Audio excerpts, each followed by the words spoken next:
money from Trump, and she, but now all of a sudden she wanted the black support when she's never been black. Candidate Congress. This is Kitover running in the 16th district. We are here in Springfield. No, we had this discussion earlier. CEO said because she dragged him in 2022. That's why he didn't endorse her.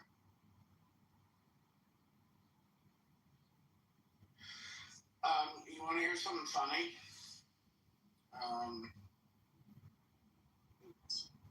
Dick Cheney said, "Ooh, you kicked me. Ooh."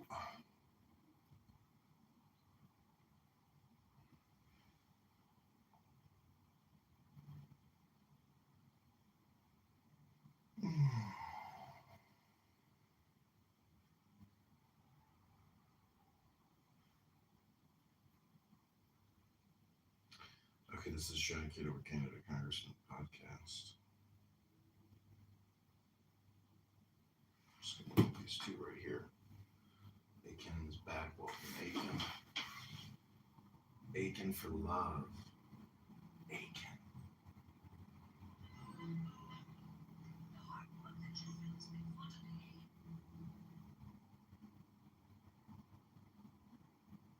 Okay, we'll put the dilation on for you.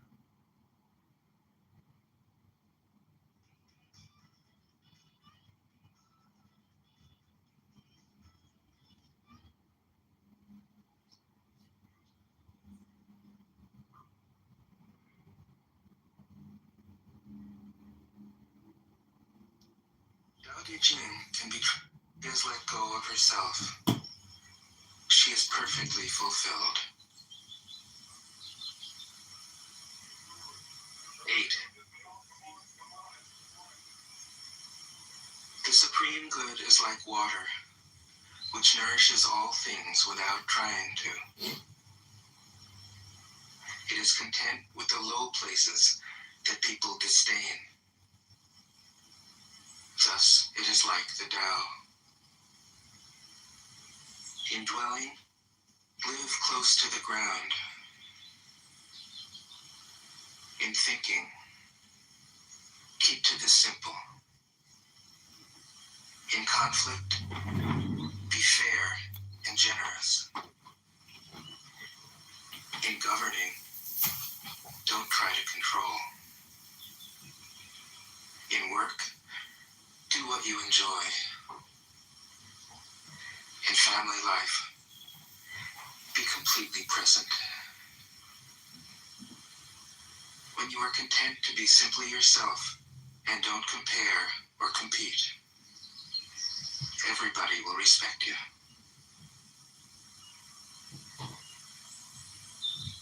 9. Fill your bowl to the brim, and it will spill. Opening your knife, and it will blunt. Chase after money and security, and your heart will never unclench. Care about people's approval, and you will be their prisoner. Do your work, then step back. The only path to serenity. 10. Can you coax your mind from its wandering and keep to the original oneness? Can you let your body become supple as a newborn child's? Can you cleanse your inner vision until you see nothing but the light? Can you love people and lead them without imposing your will? Can you deal with the most vital matters by letting events take their course? can you step back from your own mind and thus understand all things? Giving birth and nourishing, having without possessing, acting with no expectations, leading and not trying to control. This is the supreme virtue.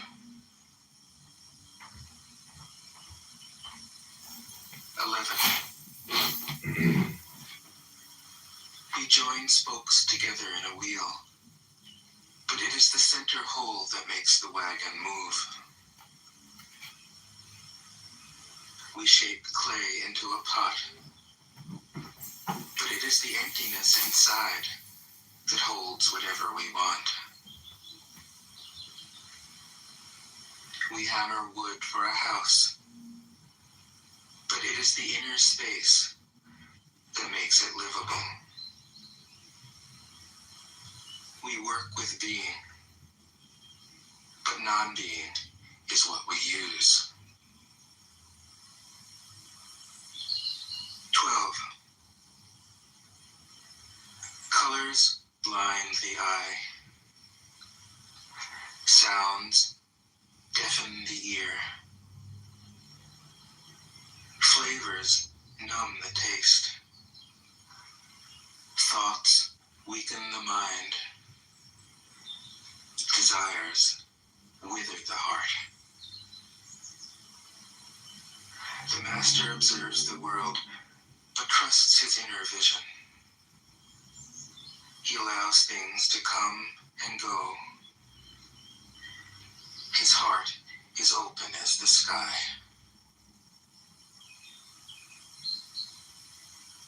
13. Success is as dangerous as failure. Hope is as hollow as fear. What does it mean that success is as dangerous as failure? Whether you go up the ladder or down it, your position is shaky. When you stand with your 2 feet on the ground, you will always keep your balance. What does it mean that hope is as hollow as fear?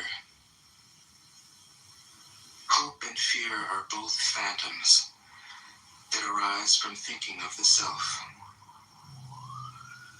When we don't see the self as self, what do we have to fear?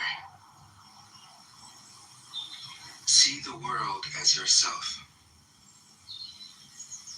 Have faith in the way things are.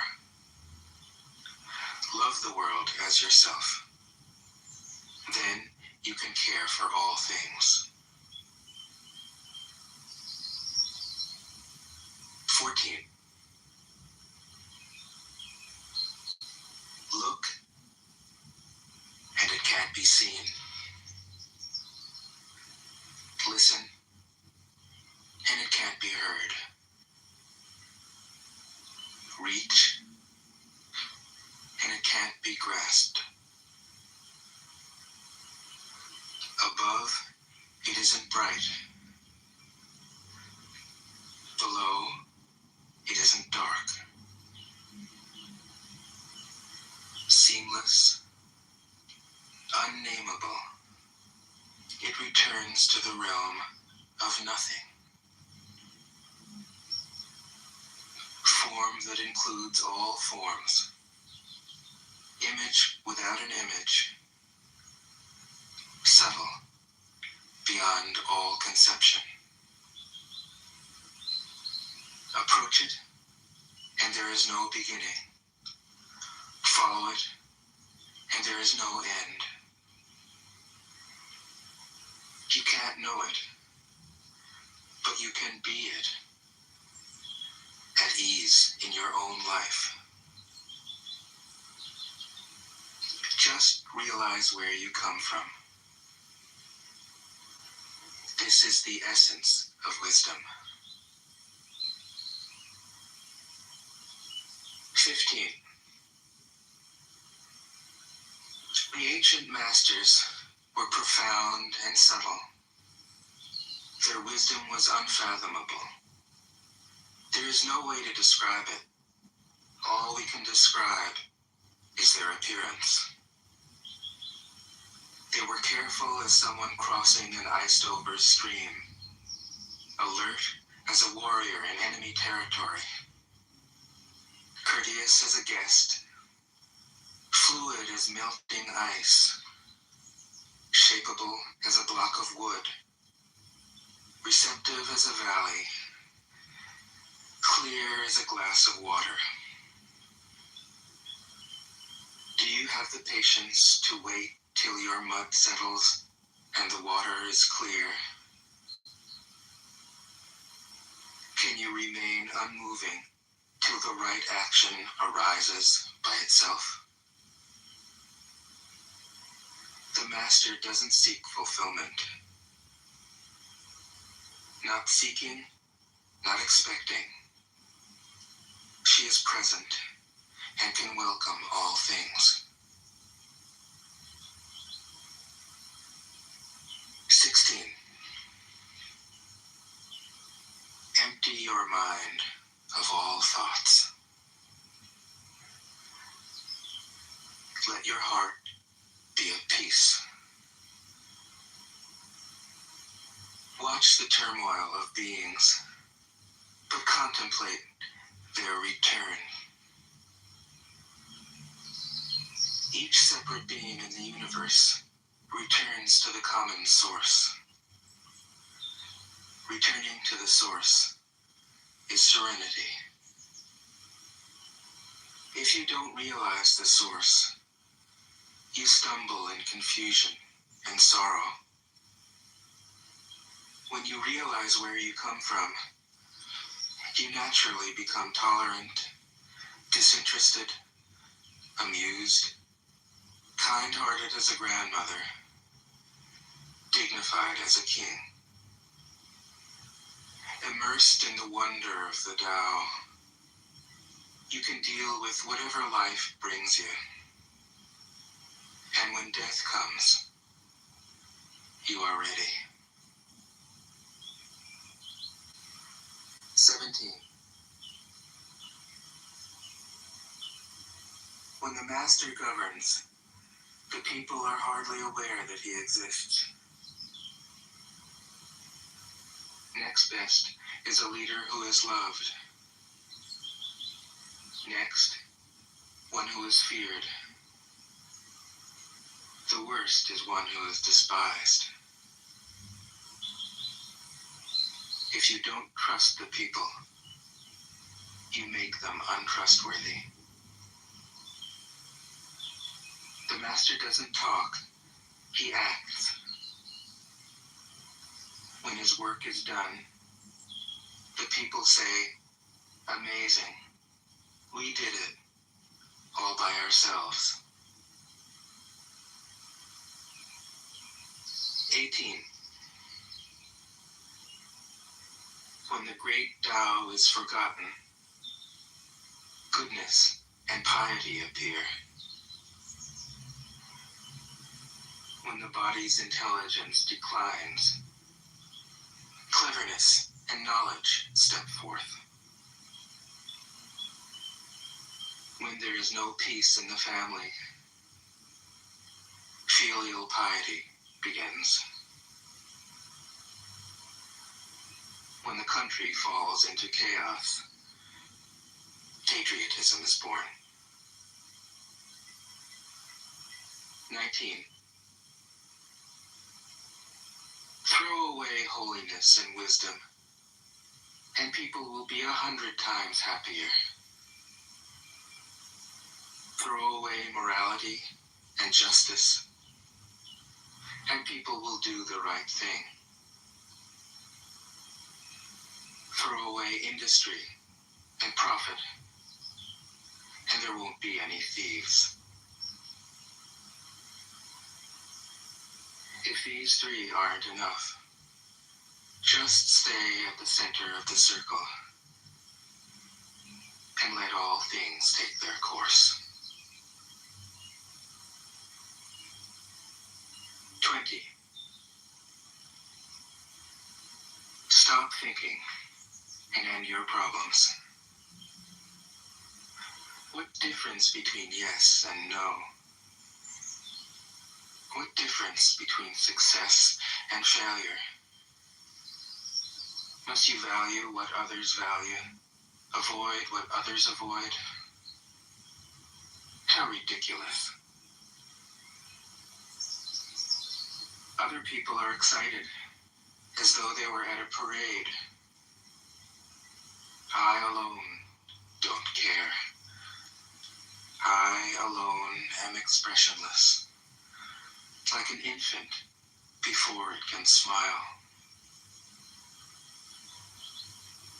Other people have what they need. I alone possess nothing.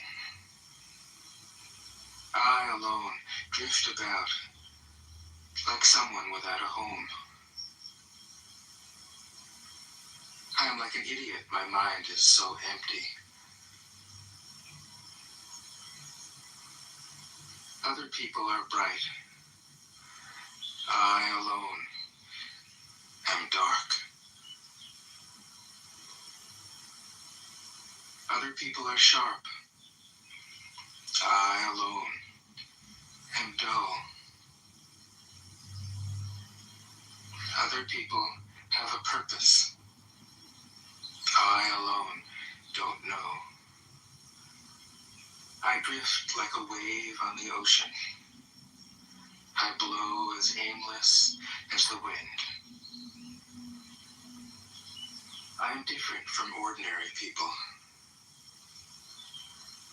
I drink from the great mother's breasts.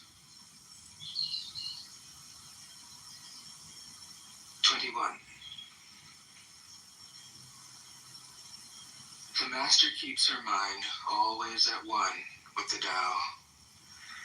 That is what gives her her radiance. The Tao is ungraspable. How can her mind be at one with it? Because she doesn't cling to ideas. The Tao is dark and unfathomable.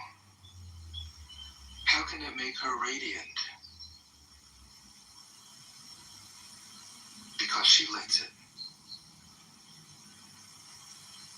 Since before time and space were, the Tao is. It is beyond is and is not. How do I know this is true? I look inside myself and see.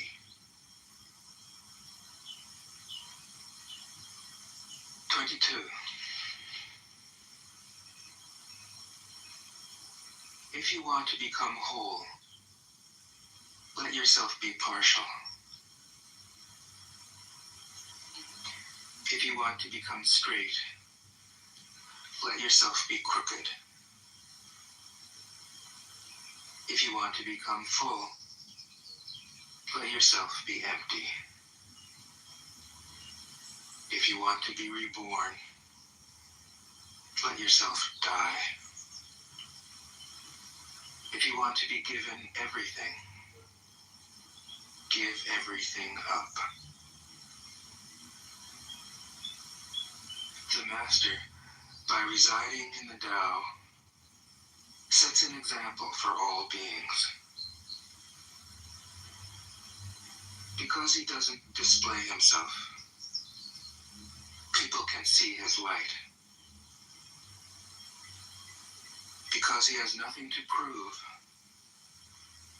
people can trust his words. Because he doesn't know who he is, people recognize themselves in him. Because he has no goal in mind, everything he does succeeds. When the ancient masters said, if you want to be given everything, give everything up, they weren't using empty phrases. Only in being lived by the Tao can you be truly yourself.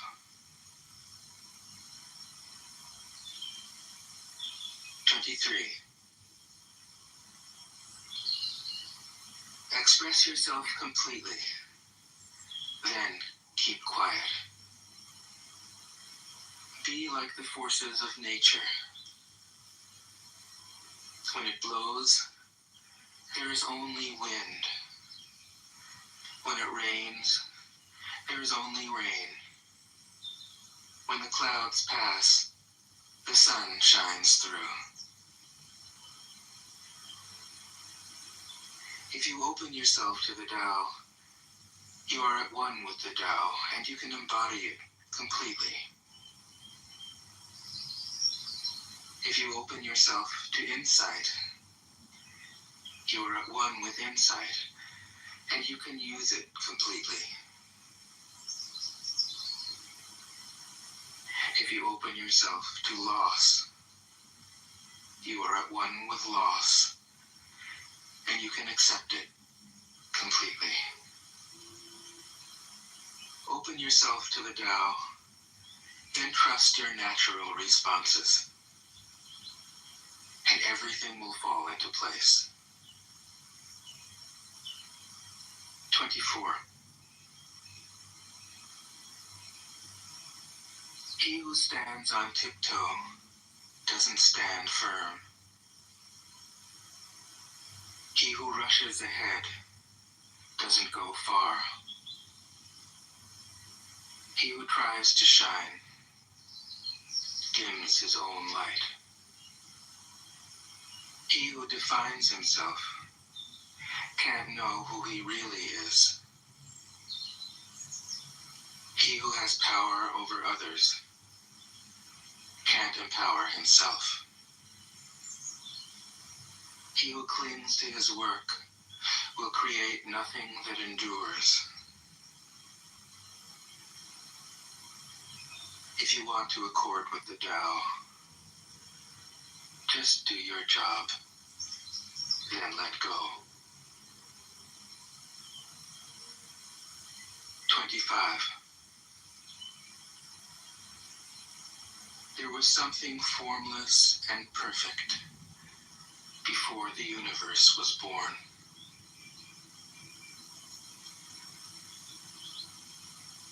It is serene,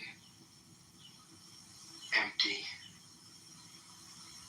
solitary, unchanging, infinite, eternally present. It is the mother of the universe. For lack of a better name, I call it the Tao.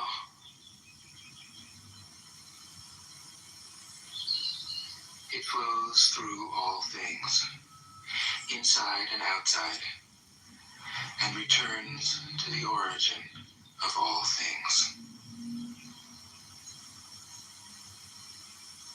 The Tao is great. The universe is great. Earth is great. Man is great. These are the four great powers. Man follows the earth. Earth follows the universe. The universe follows the Tao. The Tao follows only itself. 26. The heavy is the root of the light. The unmoved is the source of all movement. Thus the master travels all day without leaving home. However splendid the views, she stays serenely in herself.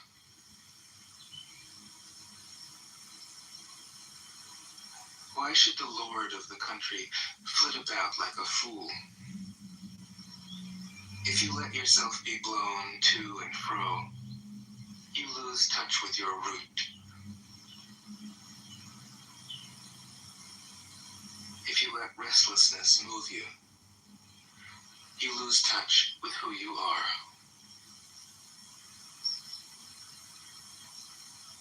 27. A good traveler has no fixed plans and is not intent upon arriving. A good artist lets his intuition lead him wherever it wants. A good scientist has freed himself of concepts and keeps his mind open to what is. Thus the master is available to all people and doesn't reject anyone. He's ready to use all situations and doesn't waste anything.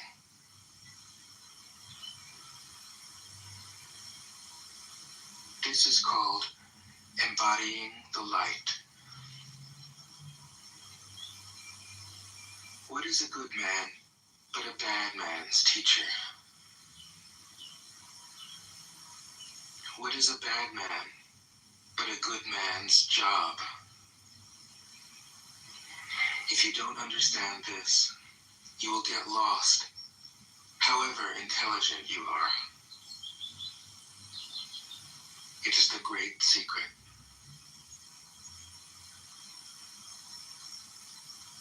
28. Know the male, yet keep to the female. Receive the world in your arms.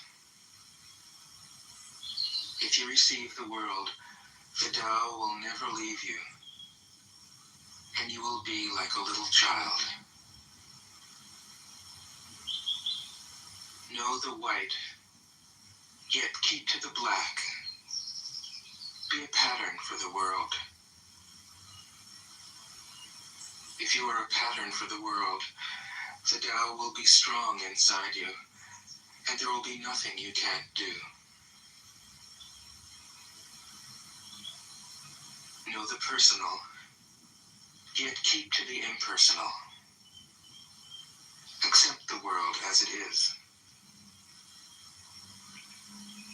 If you accept the world, the Tao will be luminous inside you, and you will return to your primal self. The world is formed from the void, like utensils from a block of wood. The master knows the utensils, yet keeps to the block. Thus she can use all things. 29. Do you want to improve the world? I don't think it can be done.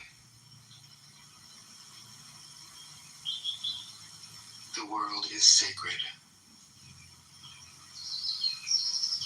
It can't be improved. If you tamper with it, you'll ruin it. If you treat it like an object, you'll lose it.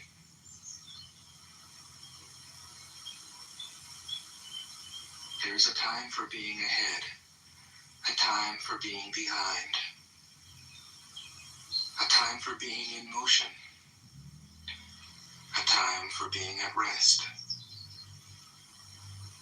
a time for being vigorous, a time for being exhausted, a time for being safe, a time for being in danger. The master sees things as they are, without trying to control them. She lets them go their own way, and resides at the center of the circle. 30. Whoever relies on the Tao in governing men doesn't try to force issues or defeat enemies by force of arms. For every force, there is a counterforce. Violence, even well-intentioned, always rebounds upon oneself.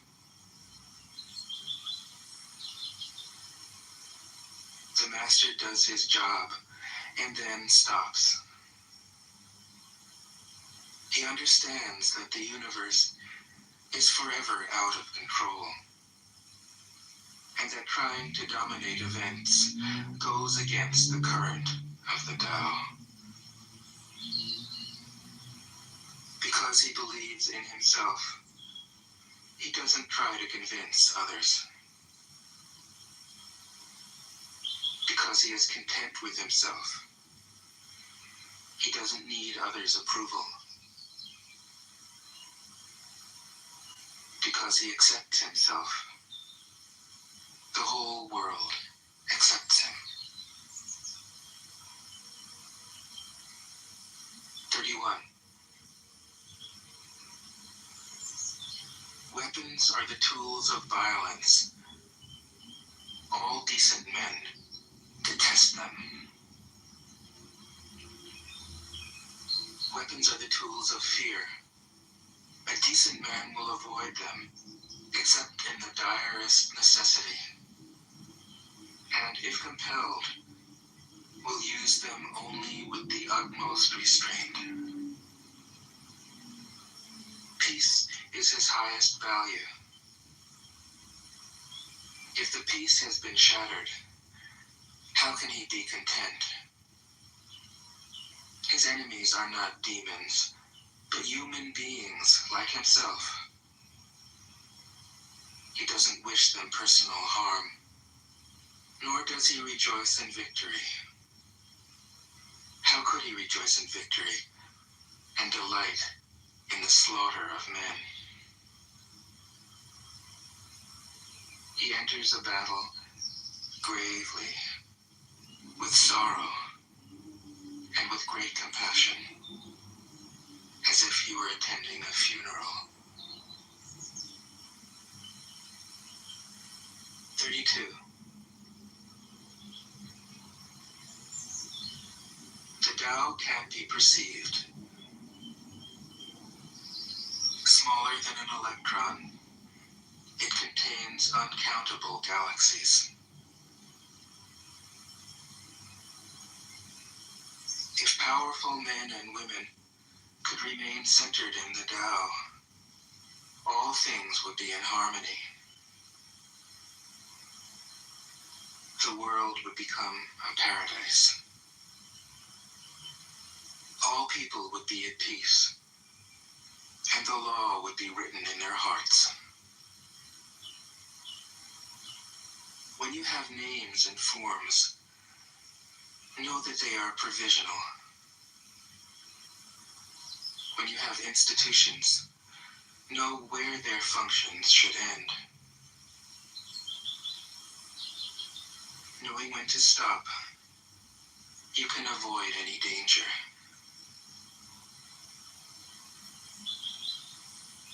All things end in the Tao, as rivers flow into the sea. 33. Knowing others is intelligence. Knowing yourself is true wisdom. Mastering others is strength. Mastering yourself is true power. If you realize that you have enough, you are truly rich. If you stay in the center and embrace death with your whole heart, you will endure forever.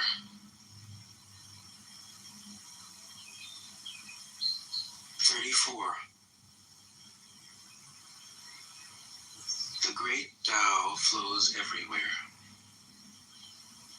All things are born from it, yet it doesn't create them.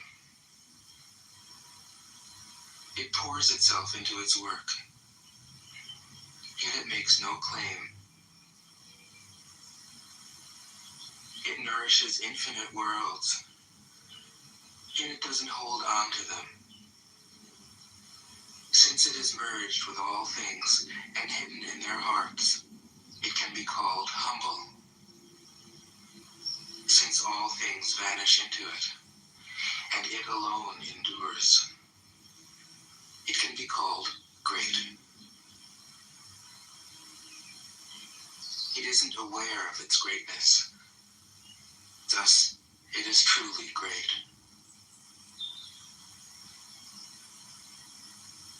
35. She who is centered in the Tao can go where she wishes without danger. She perceives the universal harmony, even amid great pain, because she has found peace in her heart.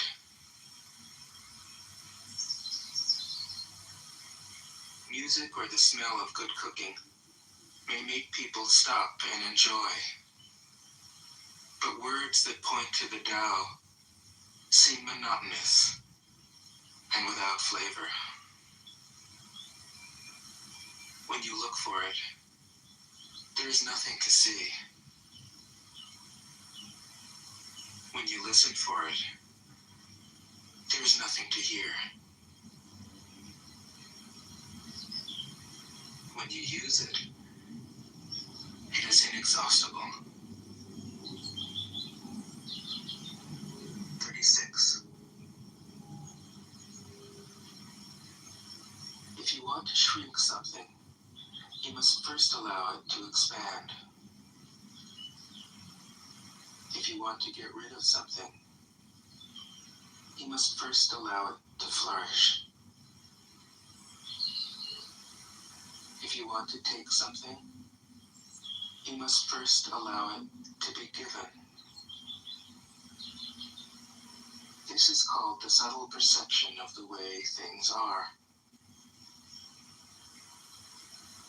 The soft overcomes the hard. The slow overcomes the fast. Let your workings remain a mystery. This is called the subtle perception of the way things are. The soft overcomes the hard. The slow overcomes the fast. Let your workings remain a mystery. Just show people the results.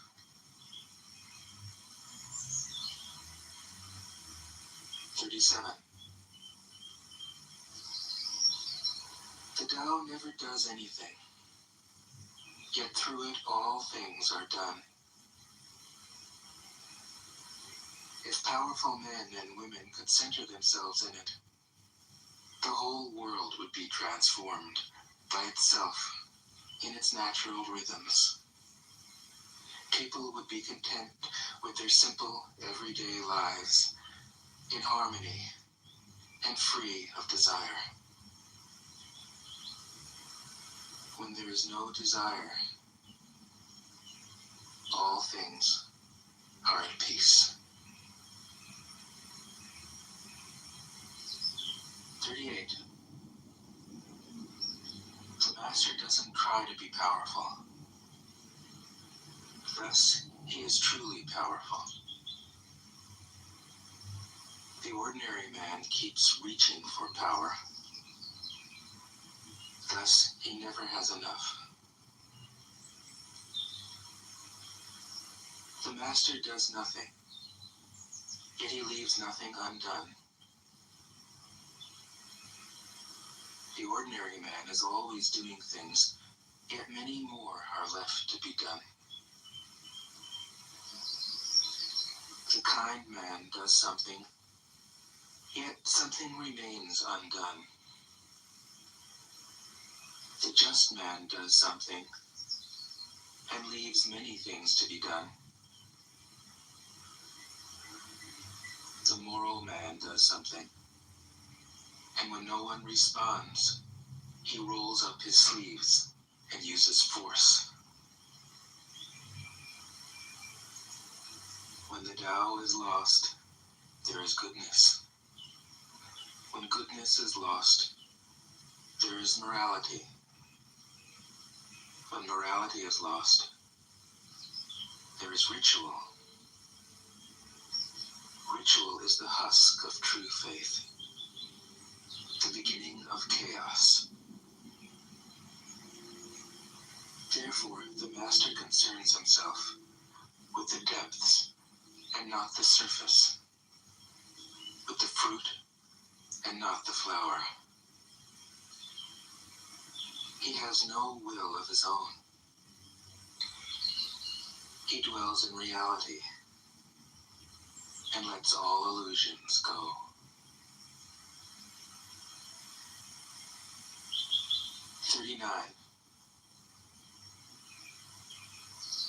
In harmony with the Tao, the sky is clear and spacious.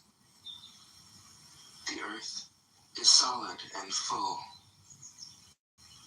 All creatures flourish together, content with the way they are, endlessly repeating themselves, endlessly renewed. When man interferes with the Tao, the sky becomes filthy, the earth becomes depleted, the equilibrium crumbles, creatures become extinct. The master views the parts with compassion because he understands the whole. His constant practice is humility. He doesn't glitter like a jewel, but lets himself be shaped by the Tao, as rugged and common as a stone. 40. Return is the movement of the Tao. Yielding is the way of the Tao. All things are born of being. Being is born of non-being.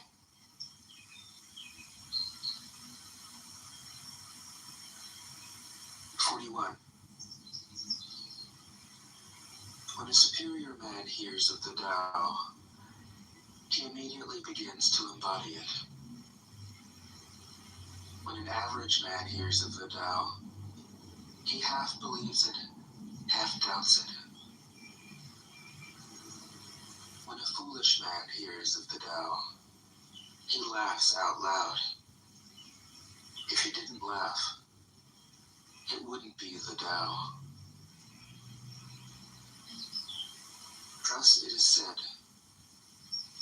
the path into the light seems dark. The path forward seems to go back. The direct path seems long. True power seems weak. True purity seems tarnished. True steadfastness seems changeable. True clarity seems obscure. The greatest art seems unsophisticated. The greatest love seems indifferent. The greatest wisdom seems childish. The Tao is nowhere to be found, yet it nourishes and completes all things. 42. The Tao gives birth to one. One gives birth to two. Two gives birth to three. Three gives birth to all things. All things have their backs to the female and stand facing the male. When male and female combine, all things achieve harmony. Ordinary men hate solitude, but the Master makes use of it, embracing his aloneness, realizing he is one with the whole universe. 43. The gentlest thing in the world overcomes the hardest thing in the world. That which has no substance enters where there is no space. This shows the value of non-action. Teaching without words, performing without actions. That is the Master's way. 44. Fame or integrity, which is more important? Money or happiness, which is more valuable? Success or failure, which is more destructive? If you look to others for fulfillment, you will never truly be fulfilled. If your happiness depends on money, you will never be happy with yourself. Be content with what you have. Rejoice in the way things are. When you realize there is nothing lacking, the whole world belongs to you. 45. True perfection seems imperfect, yet it is perfectly itself. True fullness seems empty, yet it is fully present. True straightness seems crooked. True wisdom seems foolish. True art seems artless. The Master allows things to happen. She shapes events as they come. She steps out of the way and lets the Tao speak for itself. 46. When a country is in harmony with the Tao, the factories make trucks and tractors.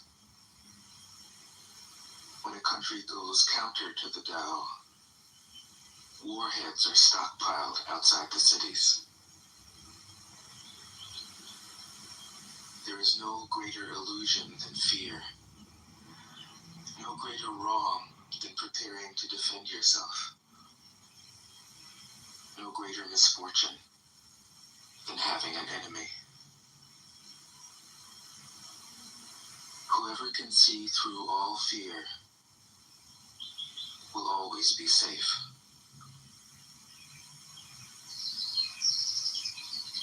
47. Without opening your door, you can open your heart to the world.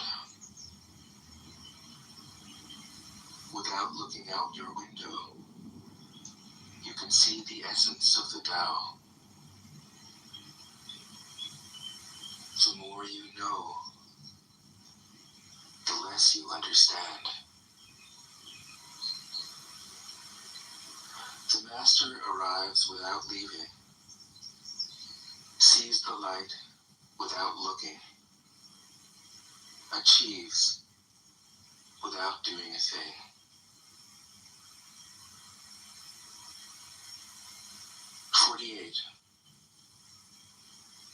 In the pursuit of knowledge, every day something is added.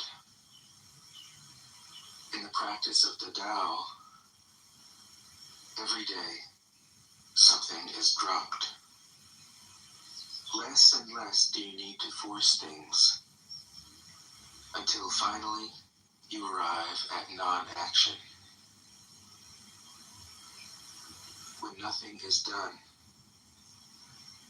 nothing is left undone. True mastery can be gained by letting things go their own way. It can't be gained by interfering.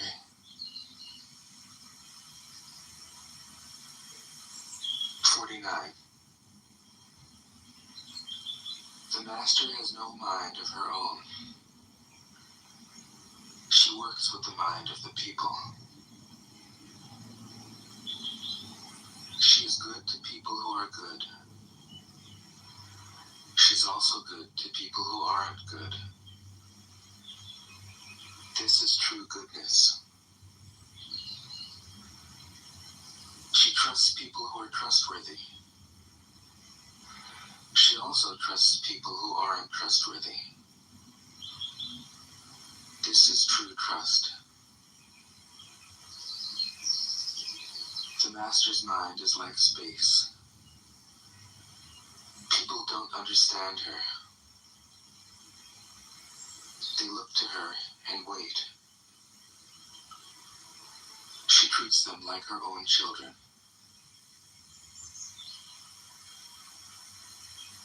50. The Master gives himself up to whatever the moment brings. He knows that he is going to die, and he has nothing left to hold on to. No illusions in his mind. No resistances in his body. He doesn't think about his actions. They flow from the core of his being. He holds nothing back from life. Therefore, he is ready for death, as a man is ready for sleep after a good day's work. 51. Every being in the universe is an expression of the Tao. It springs into existence, unconscious, perfect, free, takes on a physical body, lets circumstances complete it. That is why every being spontaneously honors the Tao.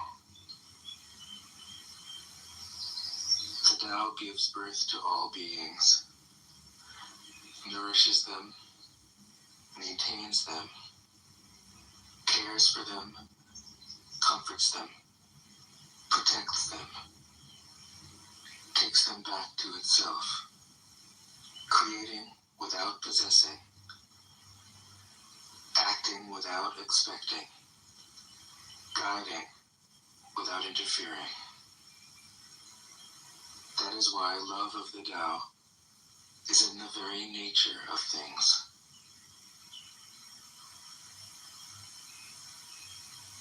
52.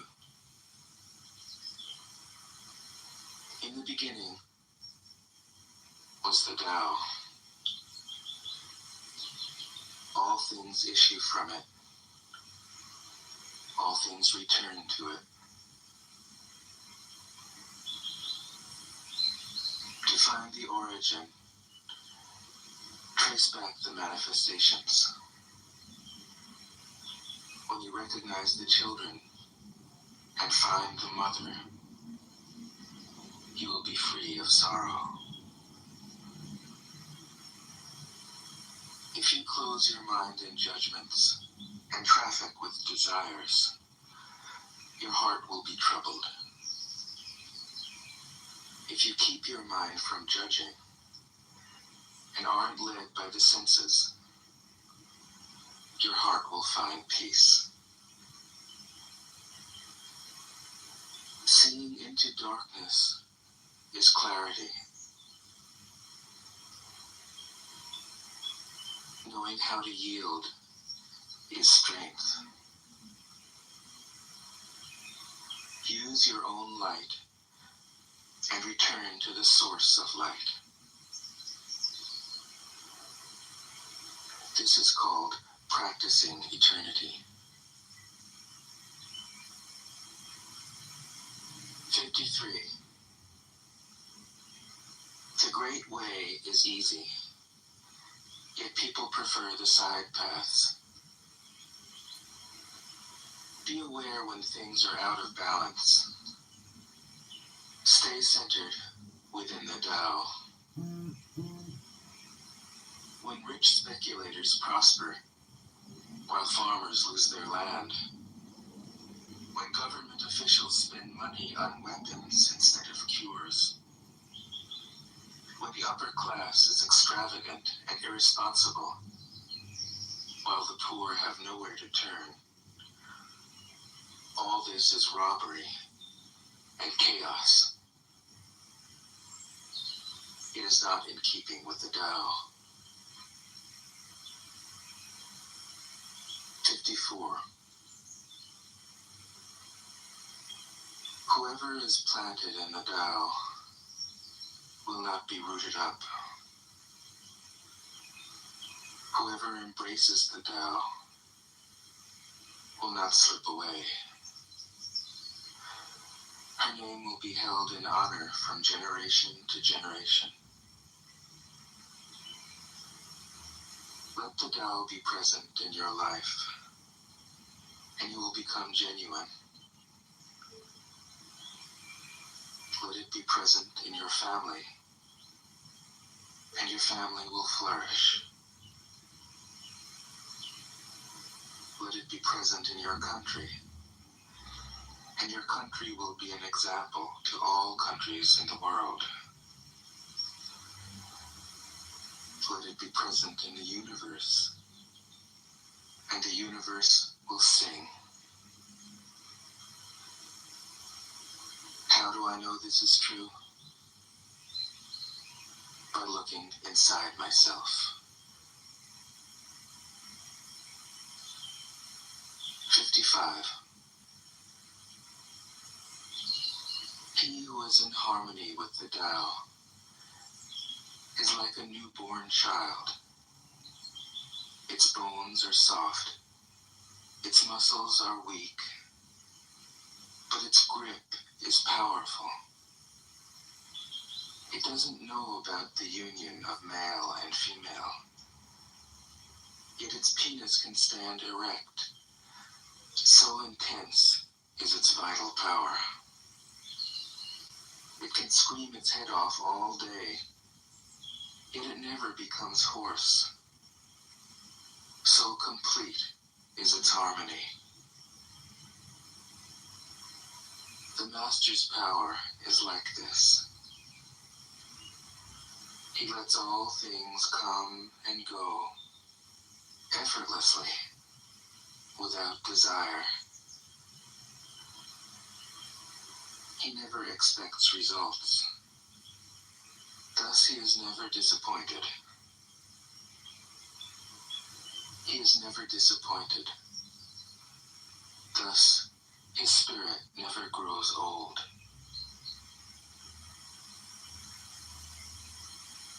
56. Those who know don't talk. Those who talk don't know. Close your mouth. Block off your senses. Blunt your sharpness. Untie your knots. Soften your glare. Settle your dust. This is the primal identity. Be like the Tao. It can't be approached or withdrawn from, benefited or harmed, honored or brought into disgrace. It gives itself up continually. That is why it endures. 57. If you want to be a great leader, you must learn to follow the Tao. Stop trying to control. Let go of fixed plans and concepts, and the world will govern itself. The more prohibitions you have, the less virtuous people will be. The more weapons you have, the less secure people will be. The more subsidies you have, the less self-reliant people will be. Therefore, the Master says, I let go of the law, and people become honest. I let go of economics, and people become prosperous. I let go of religion, and people become serene. I let go of all desire for the common good, and the good becomes common as grass. 58. If a country is governed with tolerance, the people are comfortable and honest. If a country is governed with repression, the people are depressed and crafty. When the will to power is in charge, the higher the ideals, the lower the results. Try to make people happy, and you lay the groundwork for misery. Try to make people moral, and you lay the groundwork for vice. Thus the Master is content to serve as an example and not to impose her will. She is pointed, but doesn't pierce. Straightforward, but supple. Radiant, but easy on the eyes. 59. For governing a country well, there is nothing better than moderation. The mark of a moderate man is freedom from his own ideas. Tolerant like the sky, all-pervading like sunlight, firm like a mountain, supple like a tree in the wind. He has no destination in view, and makes use of anything life happens to bring his way. Nothing is impossible for him. Because he has let go, he can care for the people's welfare, as a mother cares for her child.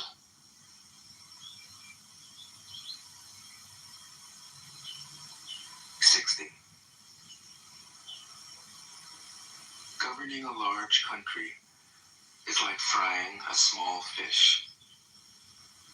You spoil it with too much poking. Center your country in the Tao, and evil will have no power. Not that it isn't there, but you'll be able to step out of its way. Give evil nothing to oppose, and it will disappear by itself. 61. When a country obtains great power, it becomes like the sea. All streams run downward into it. The more powerful it grows, the greater the need for humility. Humility means trusting the Tao, thus never needing to be defensive. A great nation is like a great man. When he makes a mistake, he realizes it. Having realized it, he admits it. Having admitted it, he corrects it. He considers those who point out his faults as his most benevolent teachers. He thinks of his enemy as the shadow that he himself casts. If a nation is centered in the Tao, if it nourishes its own people and doesn't meddle in the affairs of others, it will be a light to all nations in the world.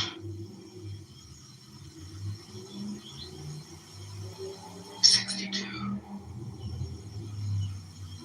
The Tao is the center of the universe, the good man's treasure, the bad man's refuge. Honors can be bought with fine words.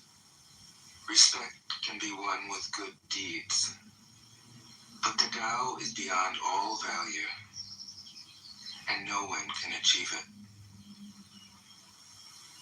Thus, when a new leader is chosen, don't offer to help him with your wealth or your expertise. Offer instead to teach him about the Tao. Why did the ancient masters esteem the Tao? Because being one with the Tao, when you seek, you find. And when you make a mistake, you are forgiven.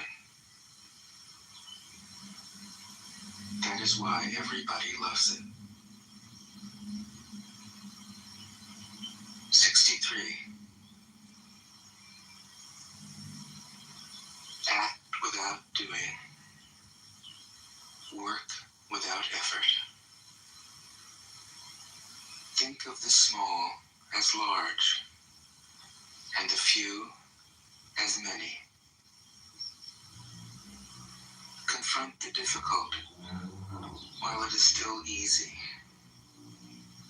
Accomplish the great task by a series of small acts.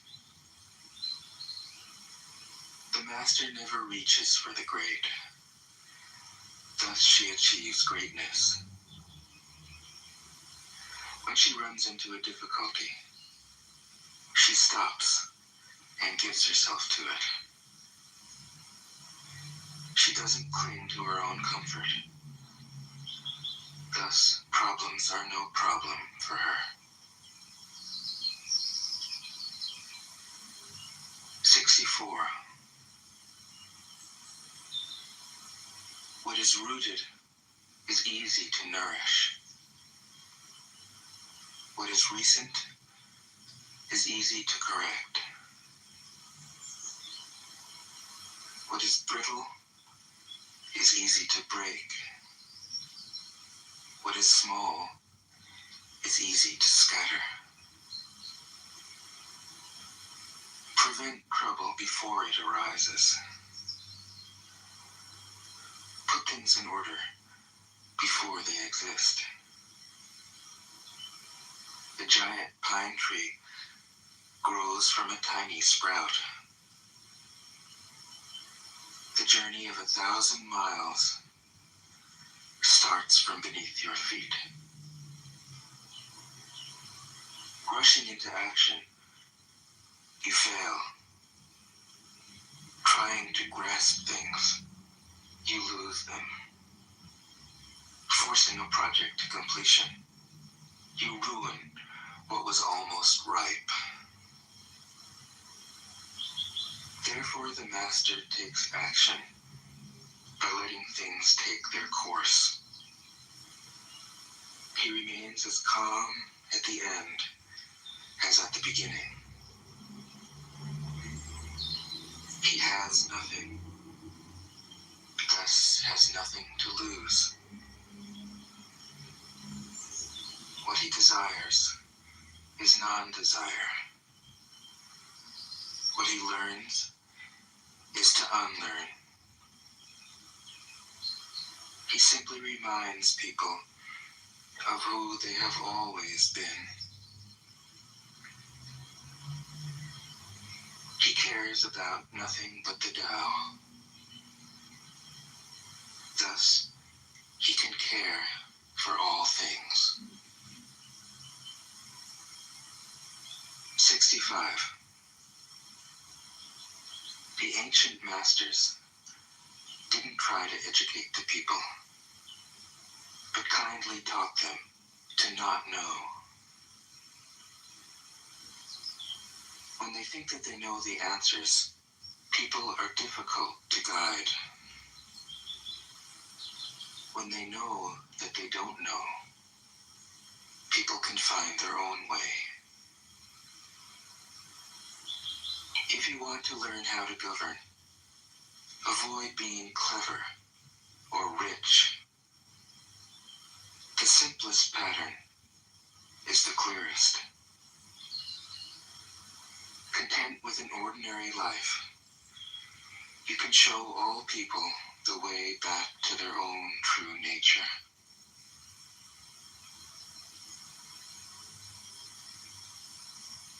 "66. All streams flow to the sea because it is lower than they are. Humility gives it its power. If you want to govern the people, you must place yourself below them. If you want to lead the people, you must learn how to follow them. The master is above the people, and no one feels oppressed. She goes ahead of the people, and no one feels manipulated. The whole world is grateful to her, because she competes with no one. No one can compete with her. 67. Some say that my teaching is nonsense. Others call it lofty, but impractical. But to those who have looked inside themselves, this nonsense makes perfect sense. And to those who put it into practice, this loftiness has roots that go deep. I have just 3 things to teach: simplicity, patience, compassion. These 3 are your greatest treasures. Simple in actions and in thoughts, you return to the source of being. patient with both friends and enemies. You accord with the way things are. Compassionate toward yourself. You reconcile all beings in the world. 68. The best athlete wants his opponent at his best.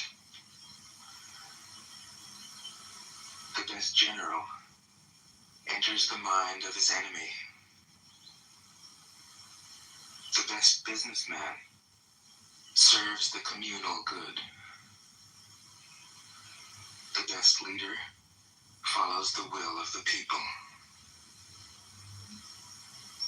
All of them embody the virtue of non-competition. Not that they don't love to compete, but they do it in the spirit of play.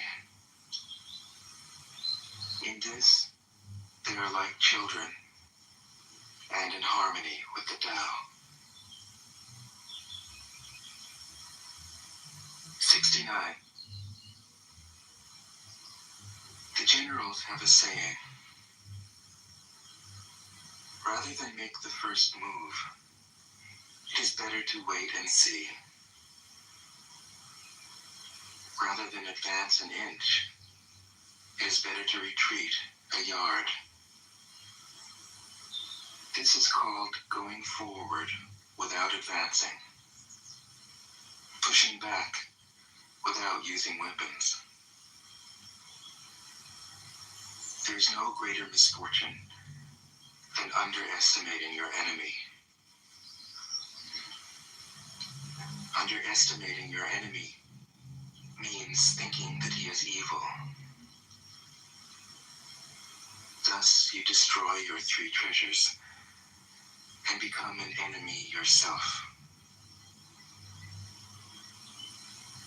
When two great forces oppose each other, the victory will go to the one that knows how to yield.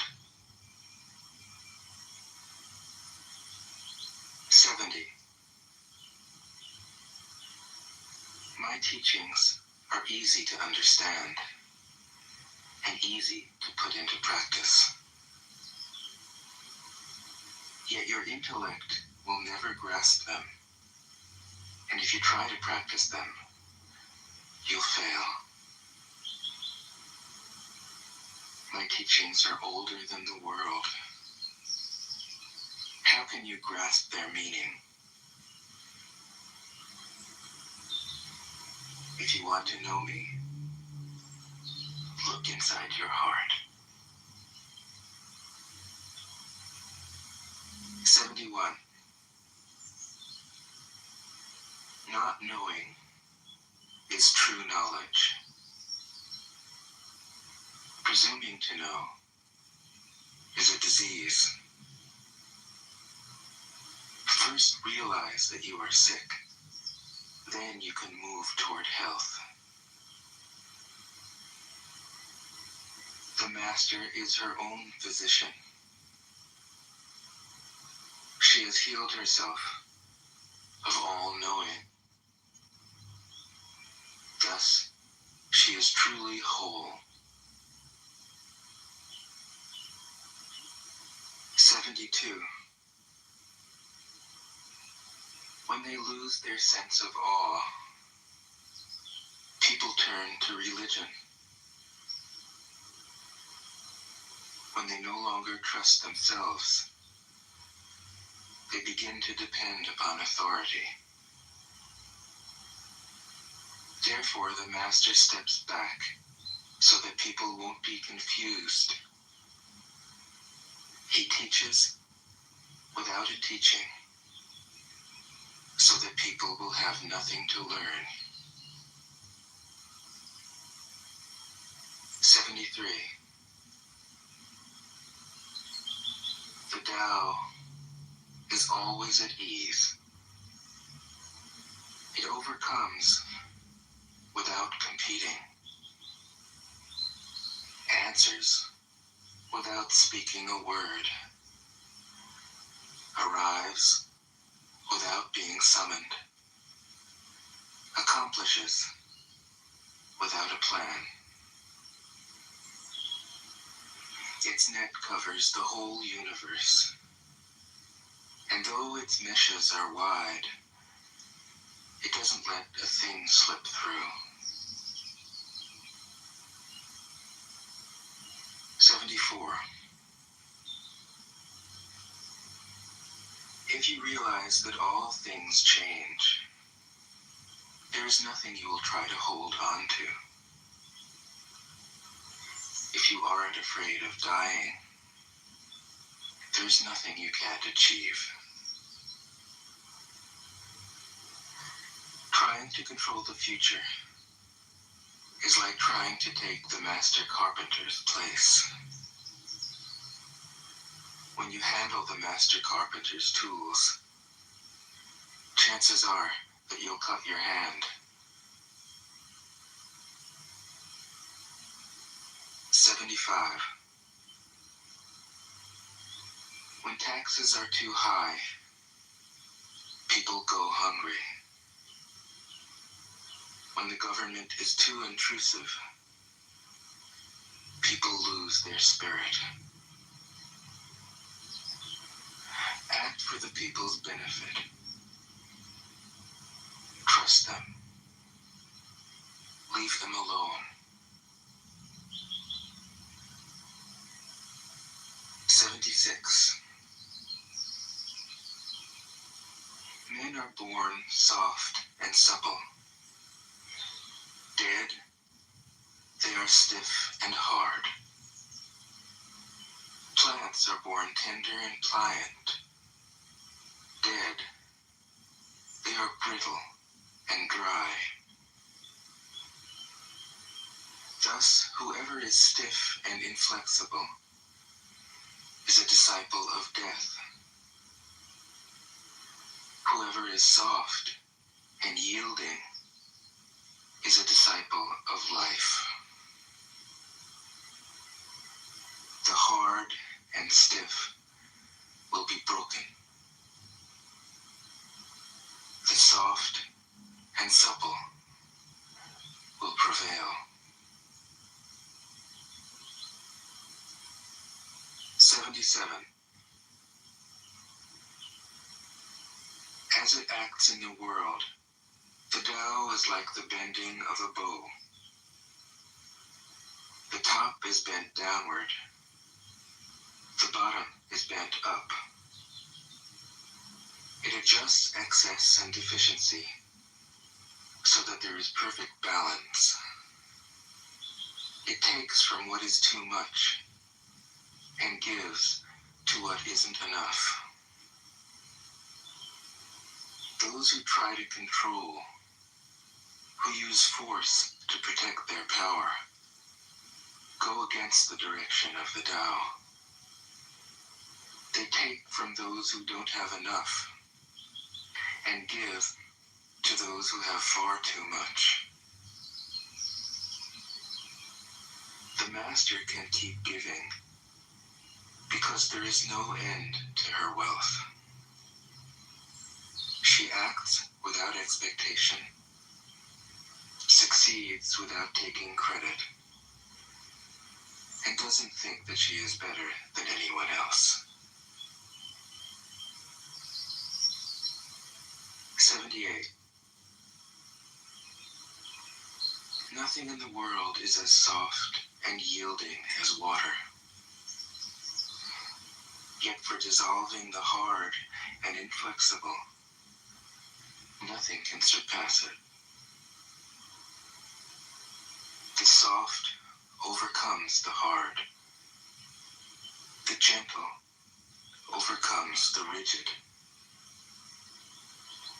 Everyone knows this is true, but few can put it into practice. Therefore, the master remains serene in the midst of sorrow. Evil cannot enter his heart because he has given up helping. He is people's greatest help. words seem paradoxical. 79. Failure is an opportunity. If you blame someone else, there is no end to the blame. Therefore, the master fulfills her own obligations and corrects her own mistakes. She does what she needs to do and demands nothing of others. 80.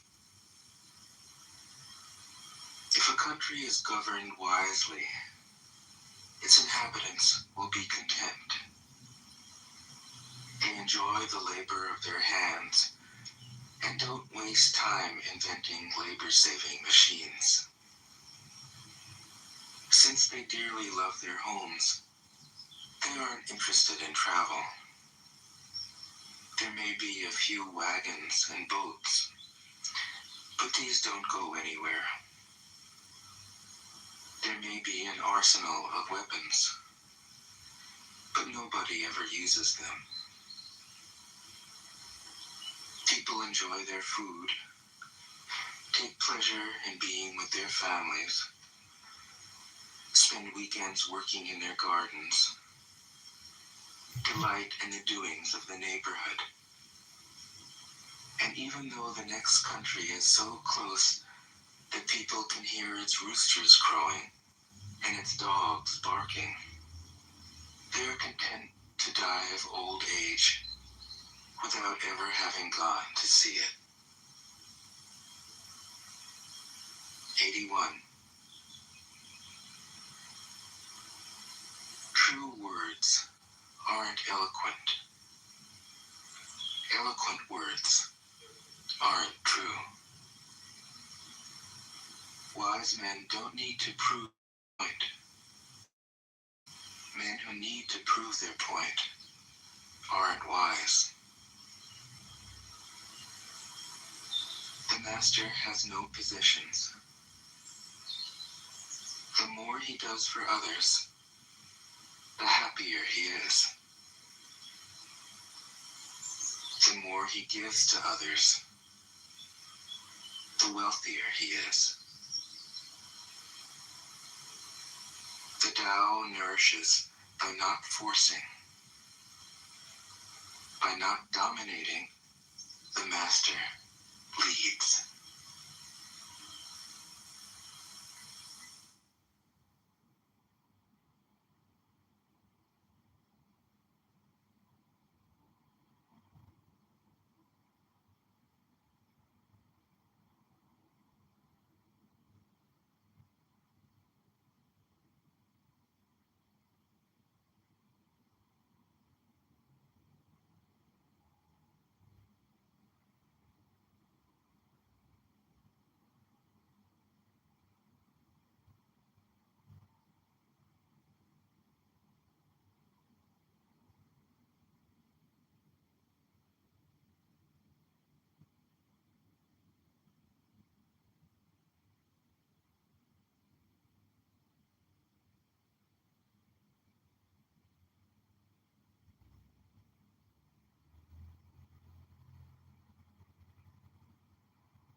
John Kitover, the 16th.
not amazing. It's just a. I'm speaking to T right now. How do you know that? I don't. Okay, so how do you know you're speaking to anybody? I don't. How do you know you exist? Is JCC speaking right now? Who's he talking to? And why is this happening? How do you know this is even happening? JCC, are you a real man? Are you a real human being, JCC? Noises, is that like, what are those noises? Do y'all hear that?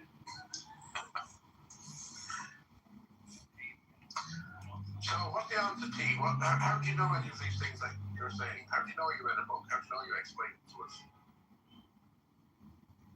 What's the I've answer? already answered that question, right? How do you know you have? I'm not convinced. Right, but it's the truth. Right, theory of truth. I don't understand your question beyond that. How do you know you don't understand my question? Okay, The answer is not going to change. I will stop now. Not that I don't get, not that I bother, but I don't want other people to be bored or.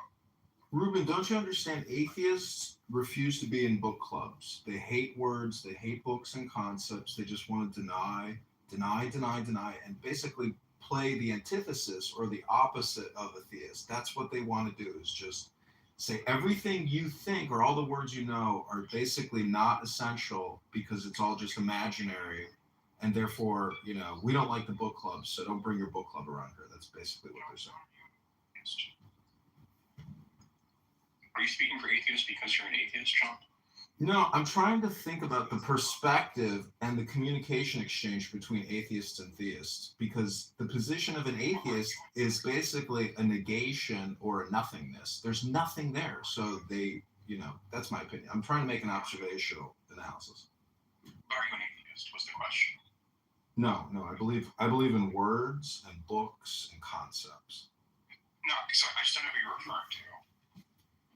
The woman, JCC, whatever her name is, JCC, the woman with the long hair and that big ugly grin. It's a van construction company. That's right.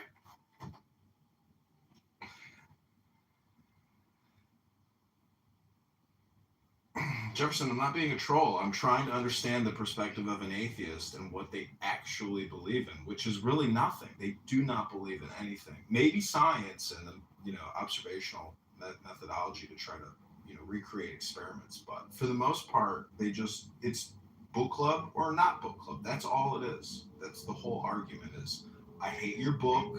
I hate your book club. I don't want to be a part of it. And I am also in a science fiction book club, but why is my science fiction book club not as cool as your Bible book club, basically? Vote for John Kitover! Vote for John Kitover! Please vote for John Kitover! I really think we should do some research on this so you're not so misinformed on it, John.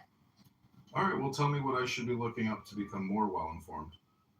What atheists believe. Well, what do atheists believe? Just tell me. Subscribe and vote. Like, subscribe, and vote for John Kitover, everyone.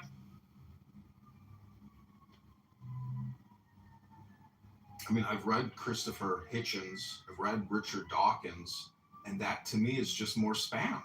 It's just more communication telling me why religion is wrong and evil and the biggest threat to mankind. Do you think all dictators use religion to maintain their fascist ideology? Is that essential in a dictatorship? Actually, research what atheists believe, not like what talking heads say, right? Because those people are talking heads. They're not like representatives. I love the talking heads. You may find yourself in a shotgun shack. And you may find yourself living in a beautiful house with a beautiful wife. And you would ask yourself, how did I get here? It's just if you listen to the talking heads, not the Van which I love, by the way. Letting the days go by. It's just you're going to get the wrong impression because you're going to lump in the baby with the bathwater. So wait, is JCC the bathwater, and is it dirty, or is he the baby?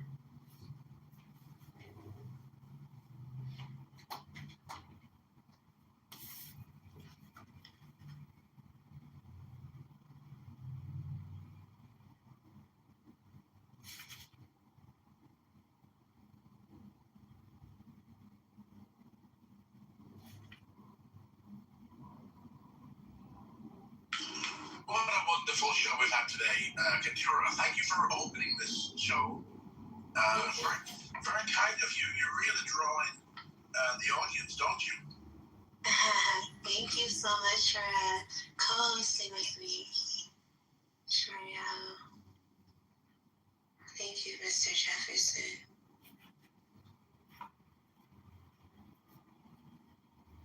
I mean, if you go look at the Romans and all the insane religious behavior that they were doing with Apollo and Mercury,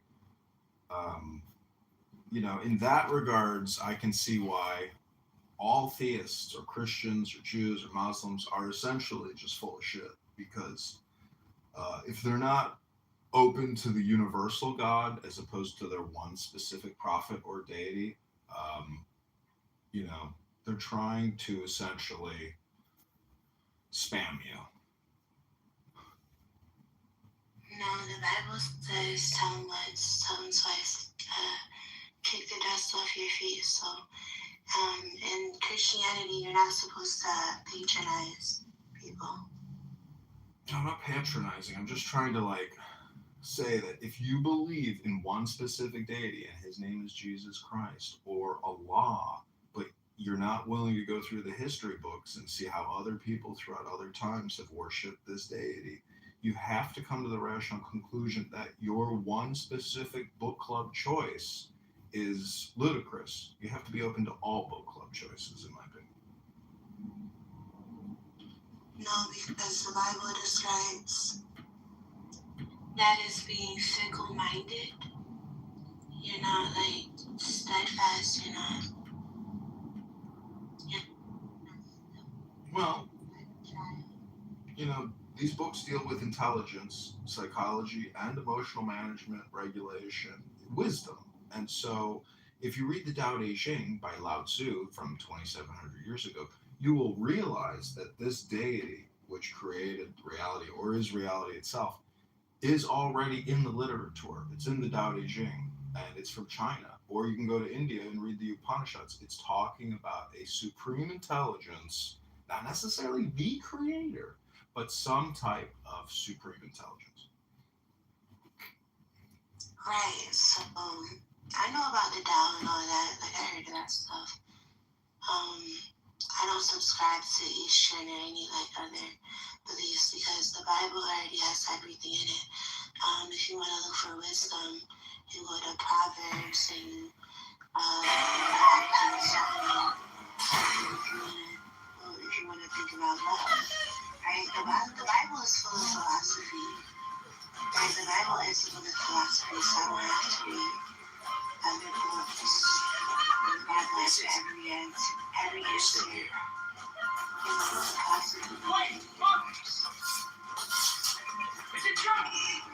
you a question. Sure. No pressure. You can say no problem. Let's say I'm going up to a traffic now, right? And I went through a free, but if it was red and I stopped, and I was off, and I looked to my left, and it was the most beautiful attraction. And she blew me a kiss. Okay? Now, if I was a Christian, right, and I had a genuine question, what do I do in that situation? Do I ignore her? Do I blow her ears back? Do I call the police? Do I shout at her? Do I all these things that I do? What does the Bible, what's the answer that the Bible gives me in that analogy? Stay away from her. Pardon? Just stay away from her. She's like a lizard. She possesses them. Yeah, but where does it say that? What does that mean, though, stay away from? Well, the Bible says he who finds the right finds a good thing. So that means if she's actively searching, if she's actively searching for a man, then she's masculine because that's a man's job. You sound like you're falling asleep, my friend. No, I'm not falling asleep. You sure? Okay. I just think I could think of thousands of questions. That people say the Bible's answer. You know, like if another one that if I was walking on the road and I saw a quarter on the road, can I pick it up? Am I allowed to? Should I leave it? Should I put it out to say, I found this? Should I give it to the police? What should I do as a Christian? And I'm looking for the verse. I don't know. Yeah, I don't know either. I have no idea. I don't think the Bibles do answer questions. Do you know one thing that I would have thought that would have been in the Bibles? I'm speaking about the Torah as well. A complete, comprehensive list of all vegetation that's poisonous or not. It seems to be like something from a Saw movie. Like you're put into this situation where you don't know really anything. No way. You found my channel. New Testament. I'm speaking about the Torah. Well, it's not new anymore. It's new if you've never spent a minute reading it and all you do is come on Clubhouse and talk all day long. Because in the book club, there's wisdom to be held. In these books, all you got to do is open the books and read them. They're external storage hard drives for your brain yet to be discovered. I'll read them. I don't mind reading things. I like to read. I have a list of books that I'm going to order really soon. I don't believe you. I like to read. You want me to take a picture of my very little book collection? It's embarrassing. Yeah. It's embarrassing, but it's there. I have more books, but I lost a lot of my books. I'm transitioning from home. But I like to read. I don't mind reading. I call them occult books. I don't mind reading. But I would never practice. What does occult mean? Does that just mean hidden knowledge? What does that word mean, occult? Yeah, like esoteric hidden knowledge. I'm an esoteric Christian. I like Christian mysticism. I like. Was Jesus a mystic? Was he a magician? What was he doing? Did he know the Kabbalah? A Christian mystic, just like you can be a Jewish mystic, just like you can be an Islamic mystic. Can you be an atheist mystic? I don't know. JCC, can we get a ruling here? Honey, can you be an atheistic mystic? Well, Sam Harris is talking about, being like spiritual. He's talking about the importance of being spiritual. So if you understand mysticism as something spiritual, then yes. If I just take a deep breath.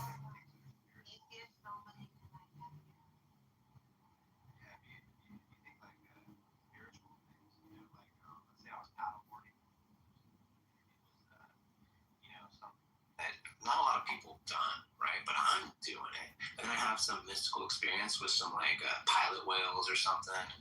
And then I dive into the ocean and I get to the cooler water below, right? And then I see some orcas pop up and then I watch one attack a great white shark in front of me and I come up. I can claim that was a spiritual. I can claim that's a spiritual experience, right? And no one would be able to tell me that it's not. And if you want to tell me that it's not, you'd have to explain yourself. What do you think Sam Harris means when he says that, that spirituality is important for everybody to have? What do you think he means by that? I don't know. What did he say? He's saying he was talking about the importance of spirituality. I don't know, man. I mean, you'd have to I'm not reading Sam Harris. Why don't you explain to us? What do you think? Well, he's really smart. You know what I'm saying? Yeah, he is. Sam Harris is awesome. Apparently, he's really smart. So he is. He's telling basically even atheists, right? They should have some spiritual understanding about stuff, and they need to engage in. Yeah, that's cool. Spirituality, healing, and stuff. I was trying to understand what he meant by that. I'm trying to answer your question. I think he's just referring to a general concern for the human condition. That's all he means by it. Did you read it or something, or do you think that, based on your understanding of him, that's what you just based on, I didn't read those exact words. It's just my understanding from reading him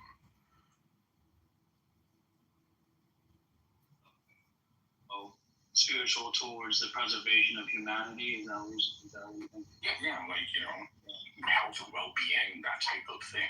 Things that generally make us happy and prosper as a society, right? Yeah. He thinks, I mean, what do you think he means, Islamic? What's a spirit? What would be spiritual? I don't know. It's hard for me to figure out, like, if he doesn't believe in anything supernatural, what does it mean by Maybe you should look into more spiritual. Maybe I'm saying you guys know what he meant. That's okay. Gotcha. Yeah, like I said, I gave you an experience that could be considered spiritual. So I don't see like it's all for each person's individual, right? I think I gave you a pretty good answer, right? And that's probably the best answer you're gonna get. Yeah. Spiritual about something that you truly believe in, right? So if you truly believe in the preservation of humanity, if you understand spiritual understanding of that, so it's whatever you think is important. Whatever you deem is important, you should be spiritualistic. Yeah, and if you want to call it spiritual, that's what he does anyway. They call it spiritual, and it'll suffice. Yeah. He recognizes the benefits of being spiritual. Now, what spiritual is acting as if your soul exists accordingly. What benefits that soul? If the soul doesn't exist, then we call it spiritual. What's the soul?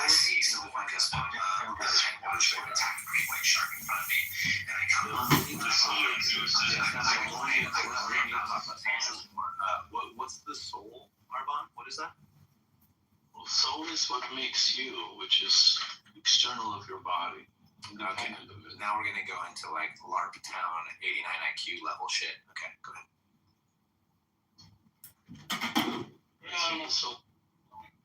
Well, what is a soul exactly? I mean, is it the word sun in Spanish? It's a word game. Honey, can't you just accept the word game? When someone dies, they do something. We would say he lost his soul. His soul left his body. What would be your explanation?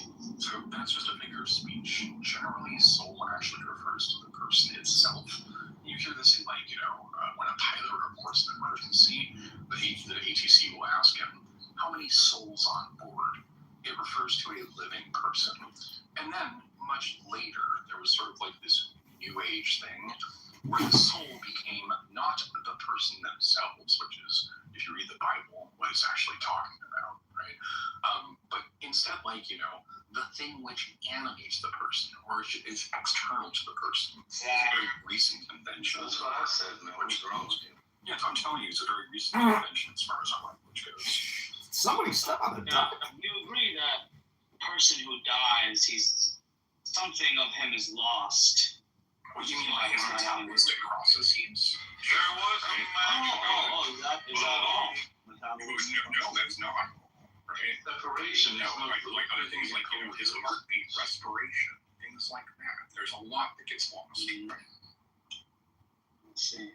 So, I guess you believe that after we die, since there is no soul in the way that we mean it, it's just, you become dust and bones. Is that how you mean it?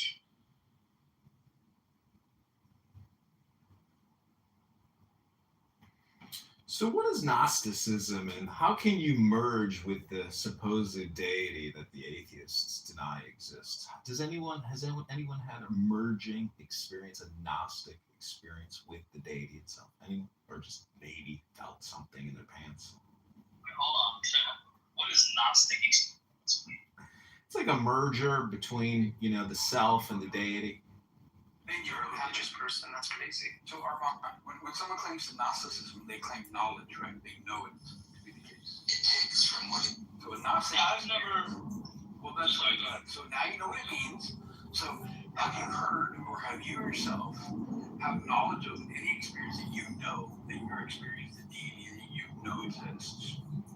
Oh no, like in terms of like seeing him or like, giving him a high five or something like that. No, not really. Okay, so you don't know for certain, right? Okay, cool, awesome. No, I've never had such an experience where I touched God or, or God revealed himself in front of me or something. No, I never had something like that. What I had was, just looking at the world rationally and determining whether or not it's more likely a product of intelligence and intention versus not. What makes it a product of That's intelligence? actually how most of us. What makes it a Sorry, that's actually how most of us. What makes it a product of intelligence?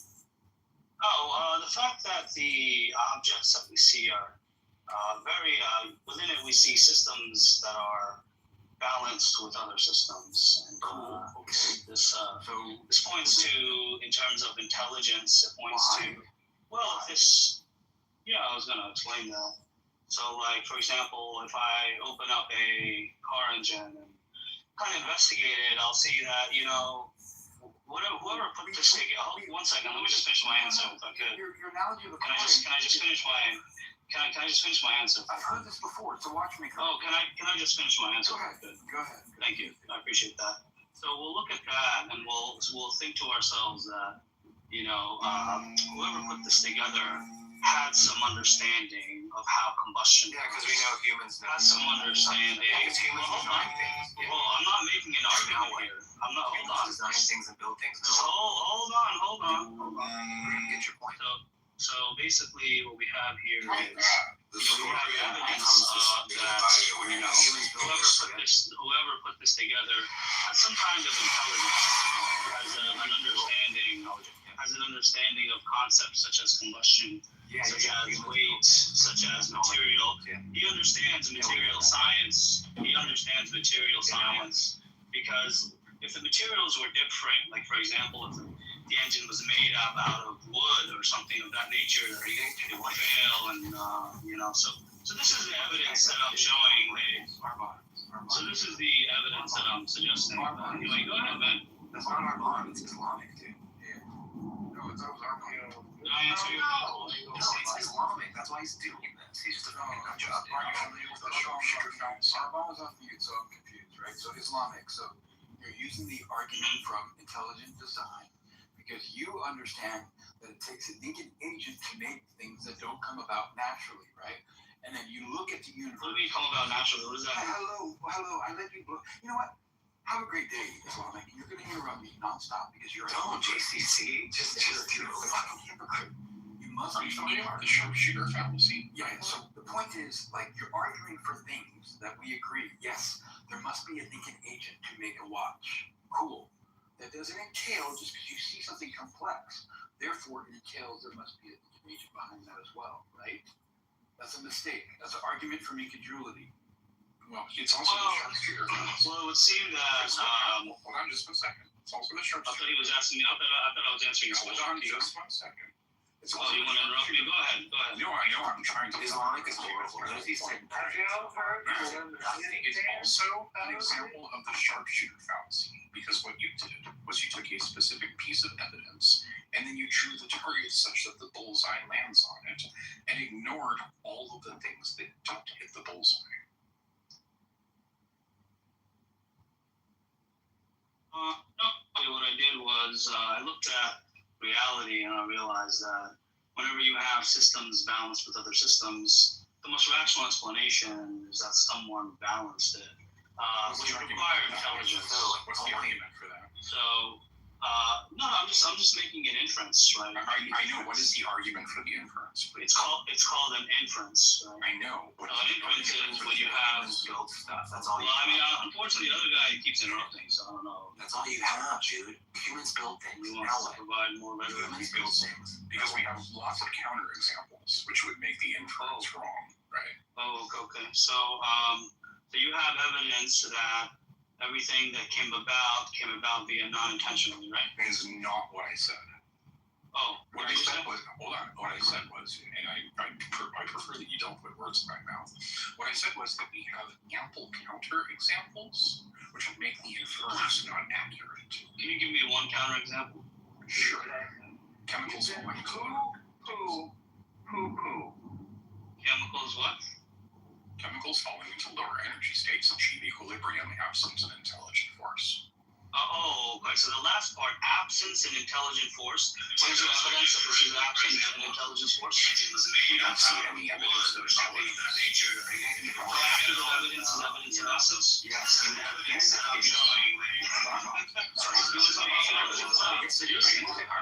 Fallacies now?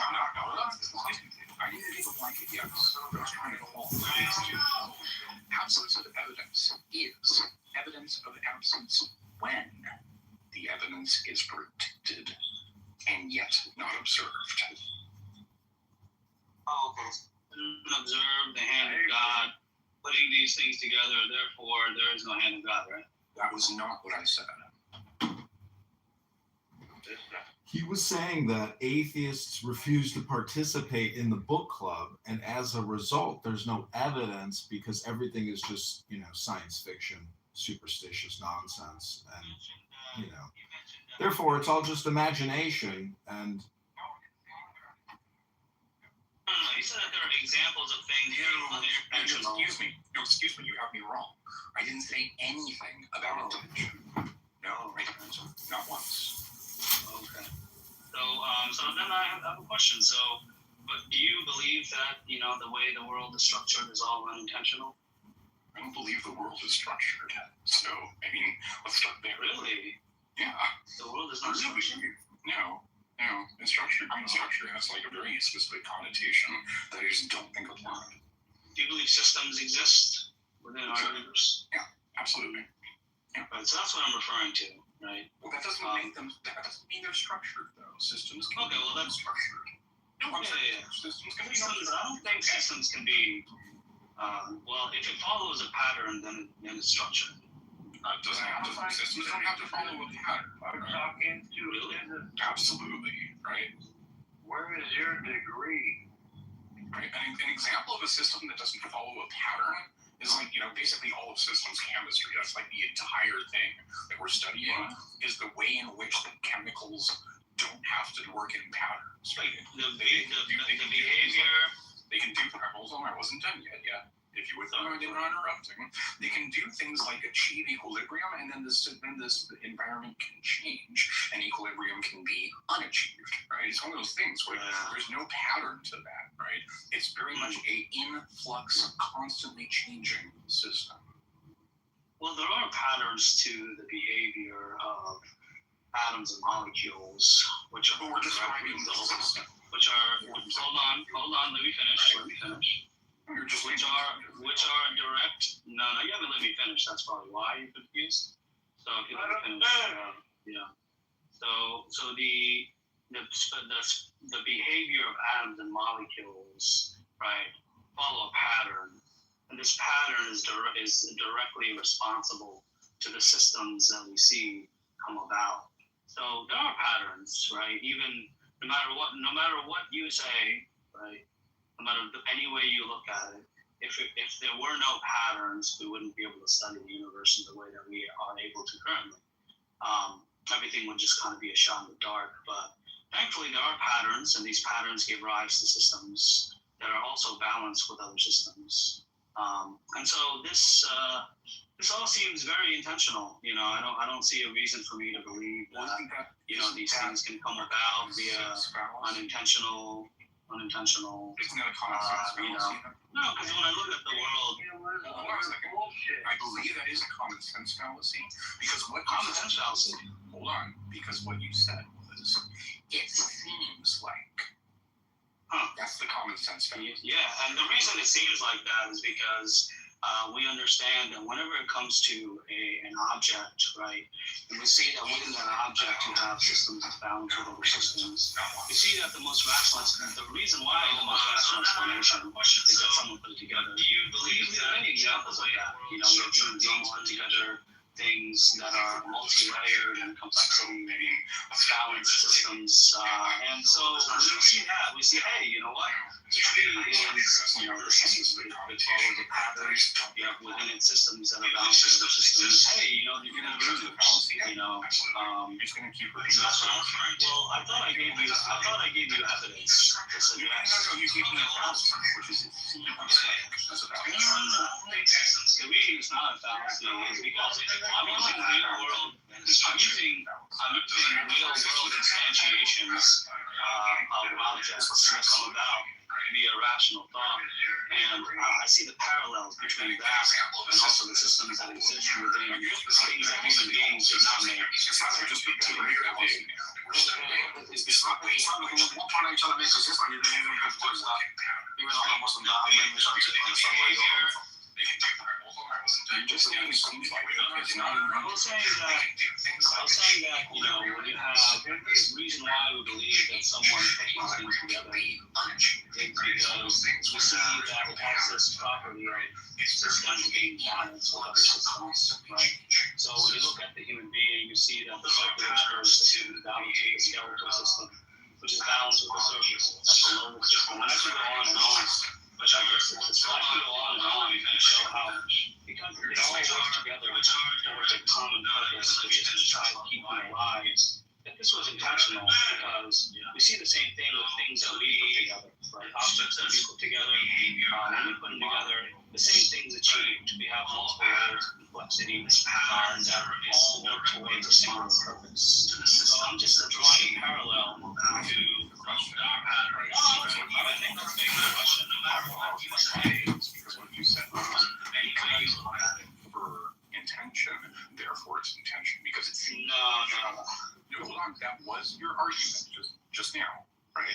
Because it seems intentional, therefore. Why does it seem intentional? Did you get it? That was your argument, right? No. Why did I? Look, you asked for evidence for why it seems intentional, right? No, but it doesn't. I just gave it to you. What was? Can you repeat? Can you repeat my response to why I said it seemed intentional? It doesn't seem intentional. It seems evolved, right? So I mean, we just play that silly game and it doesn't go anywhere, right? So it looks like you got an understanding what I'm saying. I think Islamic, to break it down like much more like simple form, I think what Islamic is trying to say is that if you look at the world around us and you look at the alteration of the day and night and how our body just is a sign within itself that there has to be a creator. Just like, for example, if I was to be walking on the road and I was to see a phone on the floor, for example, my natural instinct isn't to think, this thing disappeared from nowhere without any purpose and that nobody actually thought about the design and, like it just appeared from nowhere and it just is what it is, that even just our bodies and the way our body operates itself is a sign that there has to be somebody, who orchestrated it, who created, who put thought and intent behind it. I think that's what he's trying to say. Yeah, I understood him the first time. You didn't need to repeat the argument. I understood that he said because it seems intentional, therefore it's intentional. So what's your issue with me? Intentional taking? Yeah, I disagree with Baby. So what's your disagreement here? Because it seems like you're something like an issue with it. It's an explanation if you agree with it. He didn't provide an explanation. He just said it seems intentional. I said, well, it seems evolved. So where do we go from there? So you're saying that we came about through evolution? Is that a point that you're trying to come from? No, not at all. No, I just said it seems evolved. I'm making the same argument he is, right? Mm-hmm. And what if this evolution isn't directed by someone who intended it? I didn't say anything about direction or intention. I said it seems evolved, right? I understand. Well, see, so I provided a different explanation for why I said it seems that way, but you have not. No, I apologize. Because of the history of evolutionary development and the nature of biological systems. What about you that it wasn't put together? I'm sorry, what was that? About that, those facts you just named that you believe in. What about that tells you that there is no designer? I see no evidence of design. I see only evidence of a continual chemical process. What evidence do you have to say that this continuous chemical process wasn't a design process?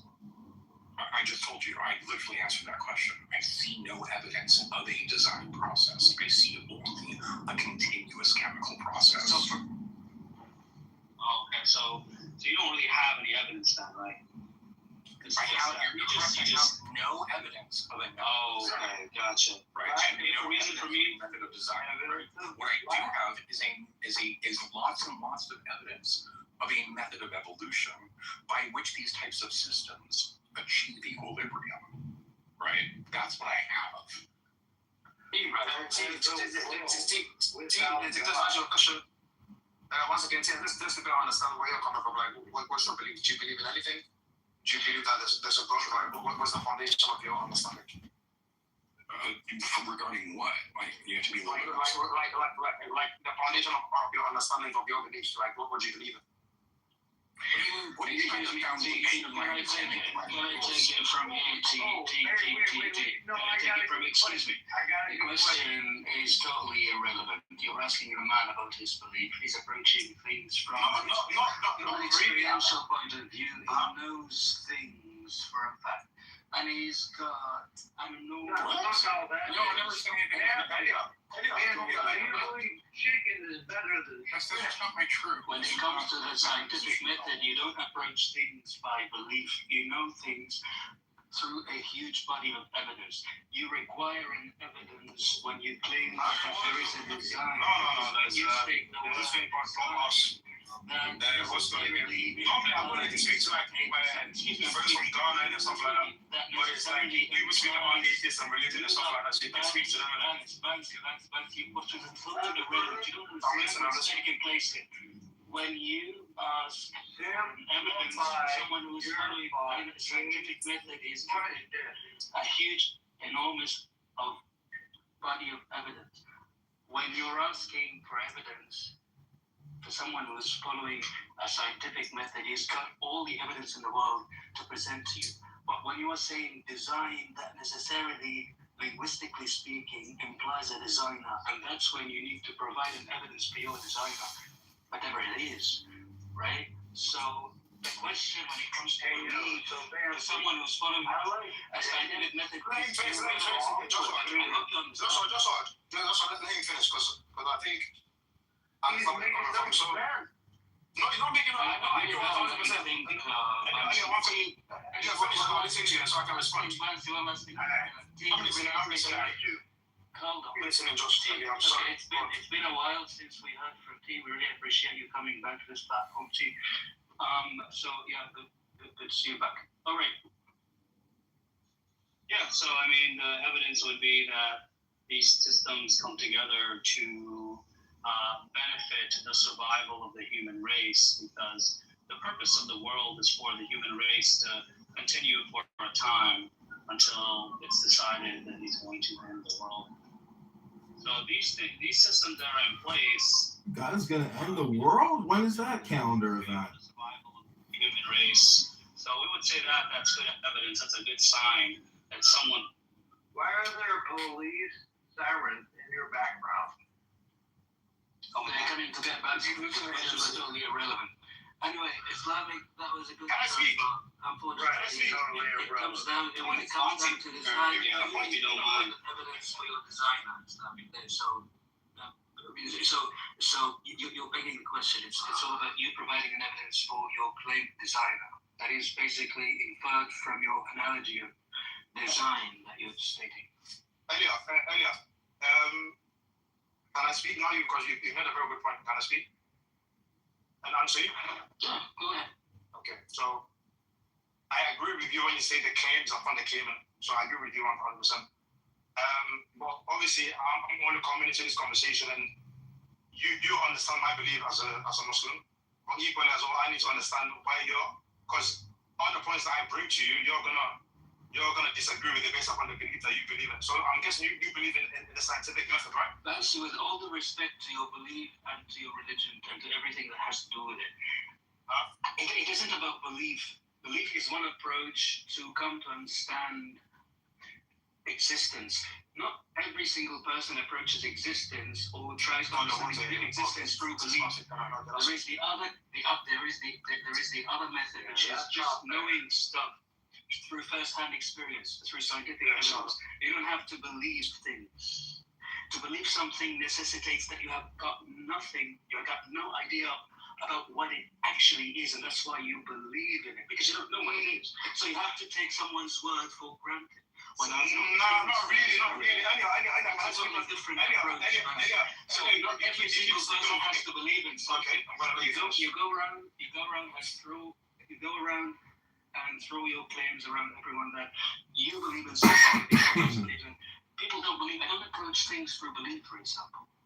You see, I don't have to believe in things. I know things. Some things I don't know. I humbly say, I don't know what you're talking about. Period. That's it.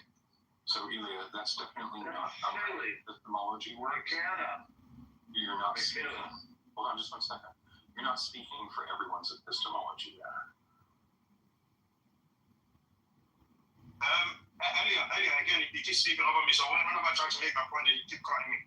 While I keep listening to the point that you make, even though I don't agree with 1,000%. Like for example, you mentioned that the belief is based upon something that you can substantiate. There's two types of belief. There's belief that you can substantiate with evidence and proof. Like for you, for example, if I was to ask you, do you believe that your mother is your mother? You would say yes, even though you may not have proof that your mother is your mother. Because it wasn't like you can't remember. The only thing you have is a birth certificate saying that you was born at this hospital, so this person was your mother. You know what I'm saying? So I think that argument doesn't really make sense to me. I think there's two types of beliefs. Belief that you can substantiate with evidence, and there's belief that is based upon no evidence, of course, because you just believe in it out of hearsay. But to go back to the conclusion, say it again. I have a rebuttal to that. Okay, go on, I'm listening. Okay, Bouncy. Bouncy. Can you stop being so fucking right? I find that epistemology to be woefully inadequate as well. I just think that there's a lot of pieces missing in order to make all those gears smash. Well, you just kind of criticized you without providing anything or just adding any to the conversation. I see things through either knowing them firsthand, experientially speaking, through a scientific method, or believing in them. And you have to believe in something when you have got no idea about how it functions or what it is. So that's why you need to take someone else's word for granted. Those are two approaches in life. Some people approach existence through belief. Some people approach existence through knowledge and knowing things firsthand. To me, I don't believe in things. I just know things. How is it to you, team? Please enlighten us. Well, thank you for repeating your position again, because I mean, I think we've heard it enough times. But I'd like to fill in some of those gears.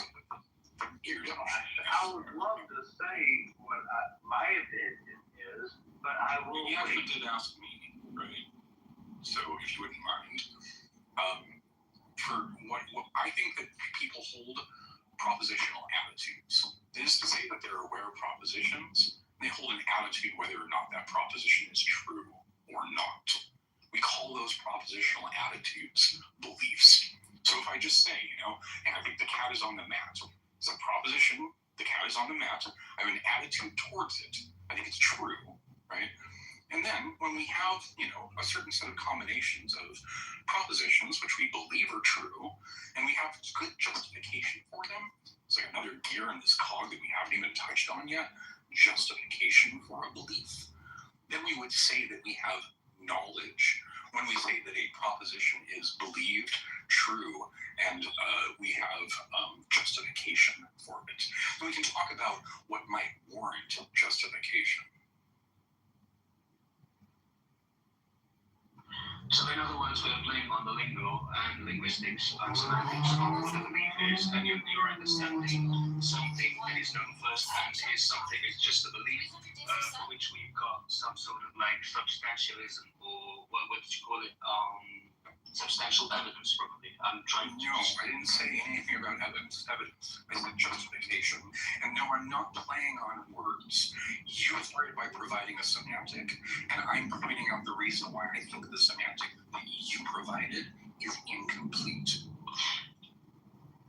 Well, I think I've provided a very comprehensive and simplistic understanding of what knowing something is, what believing something is. You try just to categorize everything under the umbrella of knowing things, and you... No, I didn't do that at all. No, you misunderstood me entirely. No, you misunderstood me entirely. Okay. No, you didn't. You got my position wrong. You must have not heard a word I said. Hold on. You must have not heard a word I said. Right? Because I said, no, because I, hold on. Because I said, when a specific set of criteria are met, that's when we know something.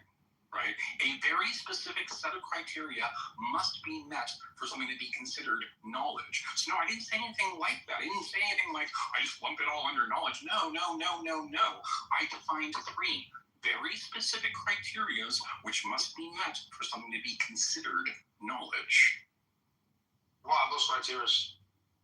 Well, those criteria again. Okay, so I obviously you weren't listening, right? The first criteria was that it's a proposition which is held to be true. Right? We call that belief, right? The second criteria is that it's actually true, independent of whether or not we think it's true, right?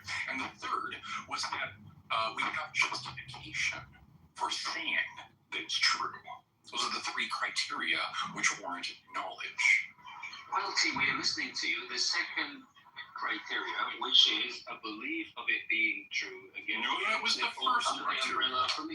No, that was the first criteria. The first criteria is the proposition as you laid it out. The second is a propositional attitude.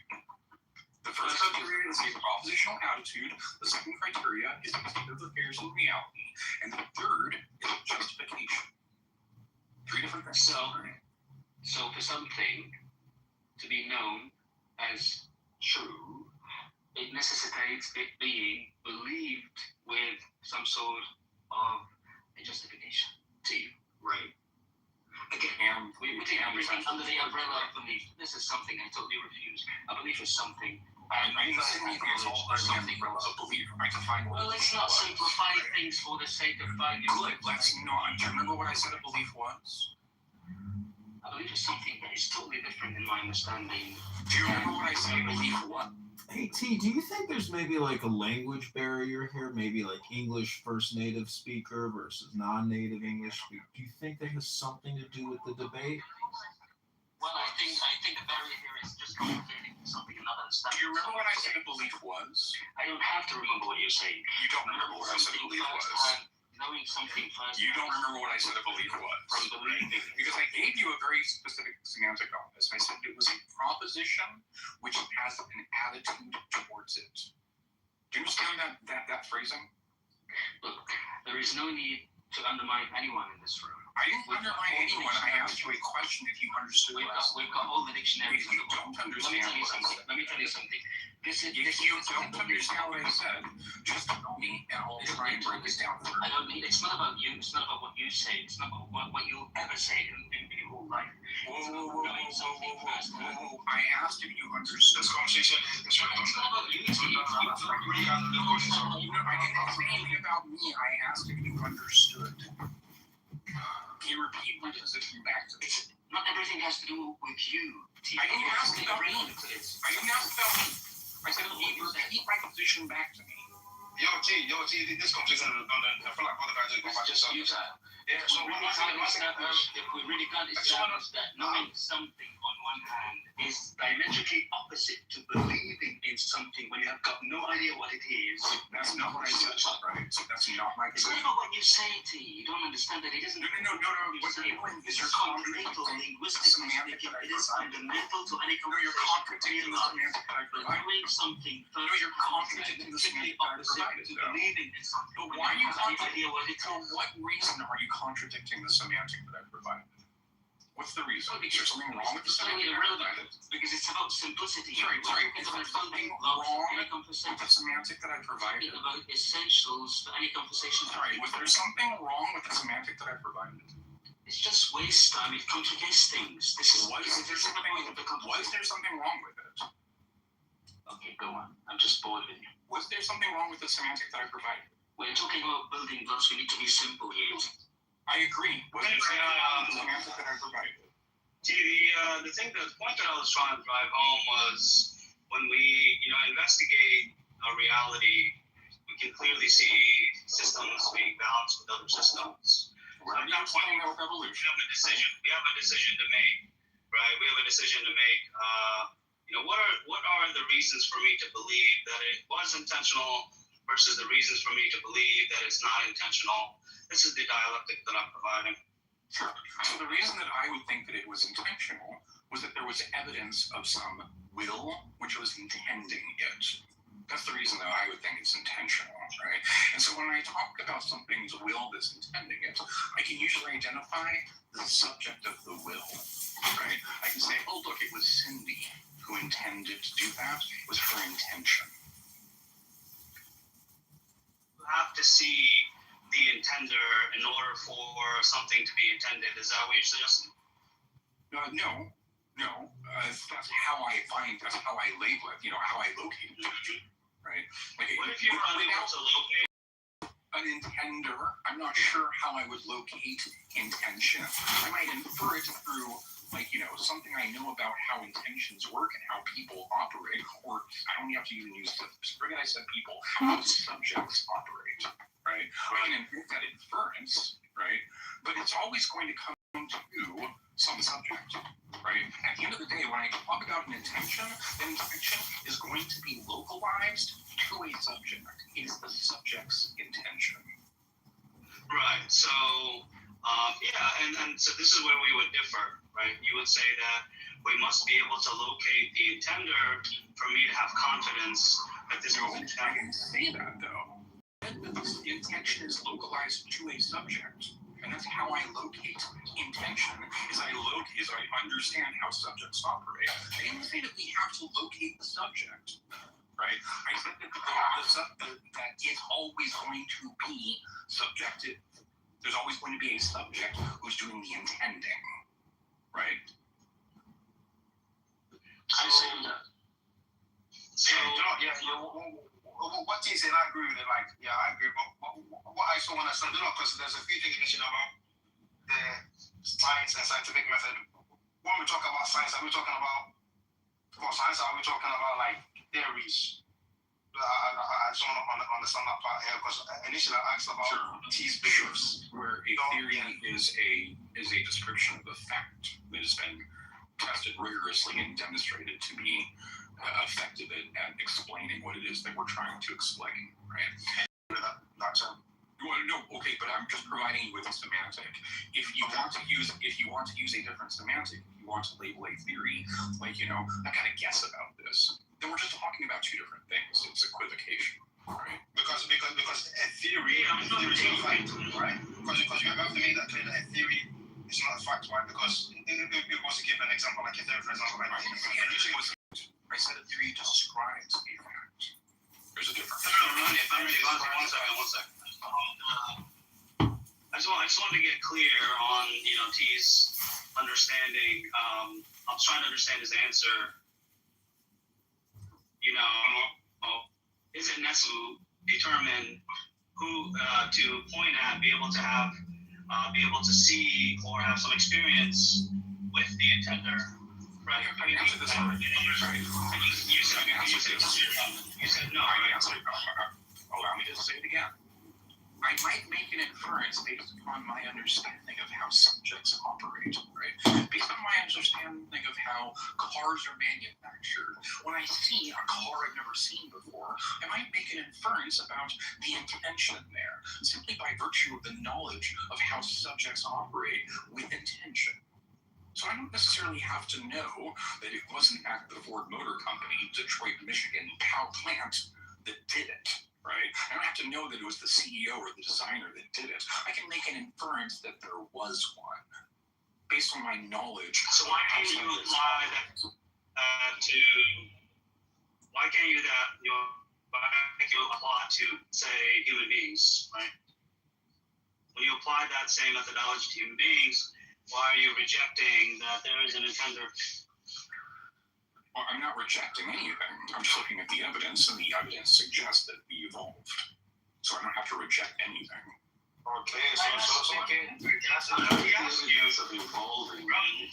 already asked you, what is your evidence? What is your evidence that the process of evolution is unintentional? I already asked for that, and you said you don't have any positive evidence for that. It's just that you don't see any evidence for that. Okay, but here's how how this works, right? If we were to postulate that there is an intention behind evolution, that would just form a hypothesis. Then we could go and falsify that hypothesis. I'm all about that type of shit, right? What would falsify, the fact or the idea that evolution was an intentional process? I don't know. I haven't fully fleshed out this hypothesis yet. It's your hypothesis, and I'm not doing the work for you. Oh, so then how can you believe in something like you can't substantiate? What do you matter with that? I'm not saying I believe in anything. I'm just saying we have a hypothesis which has not been fully formed yet. Do you believe we evolved from a lower form of life? Okay. Do you believe we evolved from something that was not human? Was I don't know, single cell, whatever. Eventually, got to go back to the single cell from the ocean, whatever. So do you believe that? Do you have that faith? All evidence suggests that all of life today is a continuation of an unbroken process that leads all the way back to a single cell. You have no evidence for that. No, that's faith. You Excuse me. More religious than we are, man. Excuse me. I think you meant to ask the question, not tell me what I have. Yeah. Right? Show us the evidence we came from. Just pick up something recent, like the apes or whatever. 2 million years ago, supposedly from Lucy or whatever. Show us that link. So, for example, the fossil record with the evidence of that. Right? Yeah. Well, what is that? Show us. Where is that? I think it's an I'm sorry, I just did the fossil record. What does it show? What does it show? It shows Lucy. Lucy. I don't know. Excuse me. Do you see the issue? The issue here, We evolved from apes. the issue here is that he can't provide any evidence that this was an unintentional process. That's what I was highlighting. Once again, Islamic and evidence so big. So it sounds like you're just going around in circles. So then initially you that you believe in evolution, you said no, but then previously you said that you subscribe to the understanding of evolution. So like explain that to me so I can understand. Am I correct here? Is that what now? So That makes no sense. Like what you just said. Let me finish. Let me explain it. So you said that you said that you don't believe in evolution, right? When did I say that? Well, do you believe in evolution, yes or no? Just so I can understand. I observe evolution occurring. When you say observe, give me one evidence of you observing evolution occurring. Sure. Populations of genetic organisms accumulate change over successive generations, leading to increased biodiversity through natural selection. See it happening all the time. So, do you think mutation in genetics is a requirement of evolution? One second, because I feel like then so give me one species that have gone not adaptation, because I can understand adaptation, but give me one species that have gone from one form to a different form, like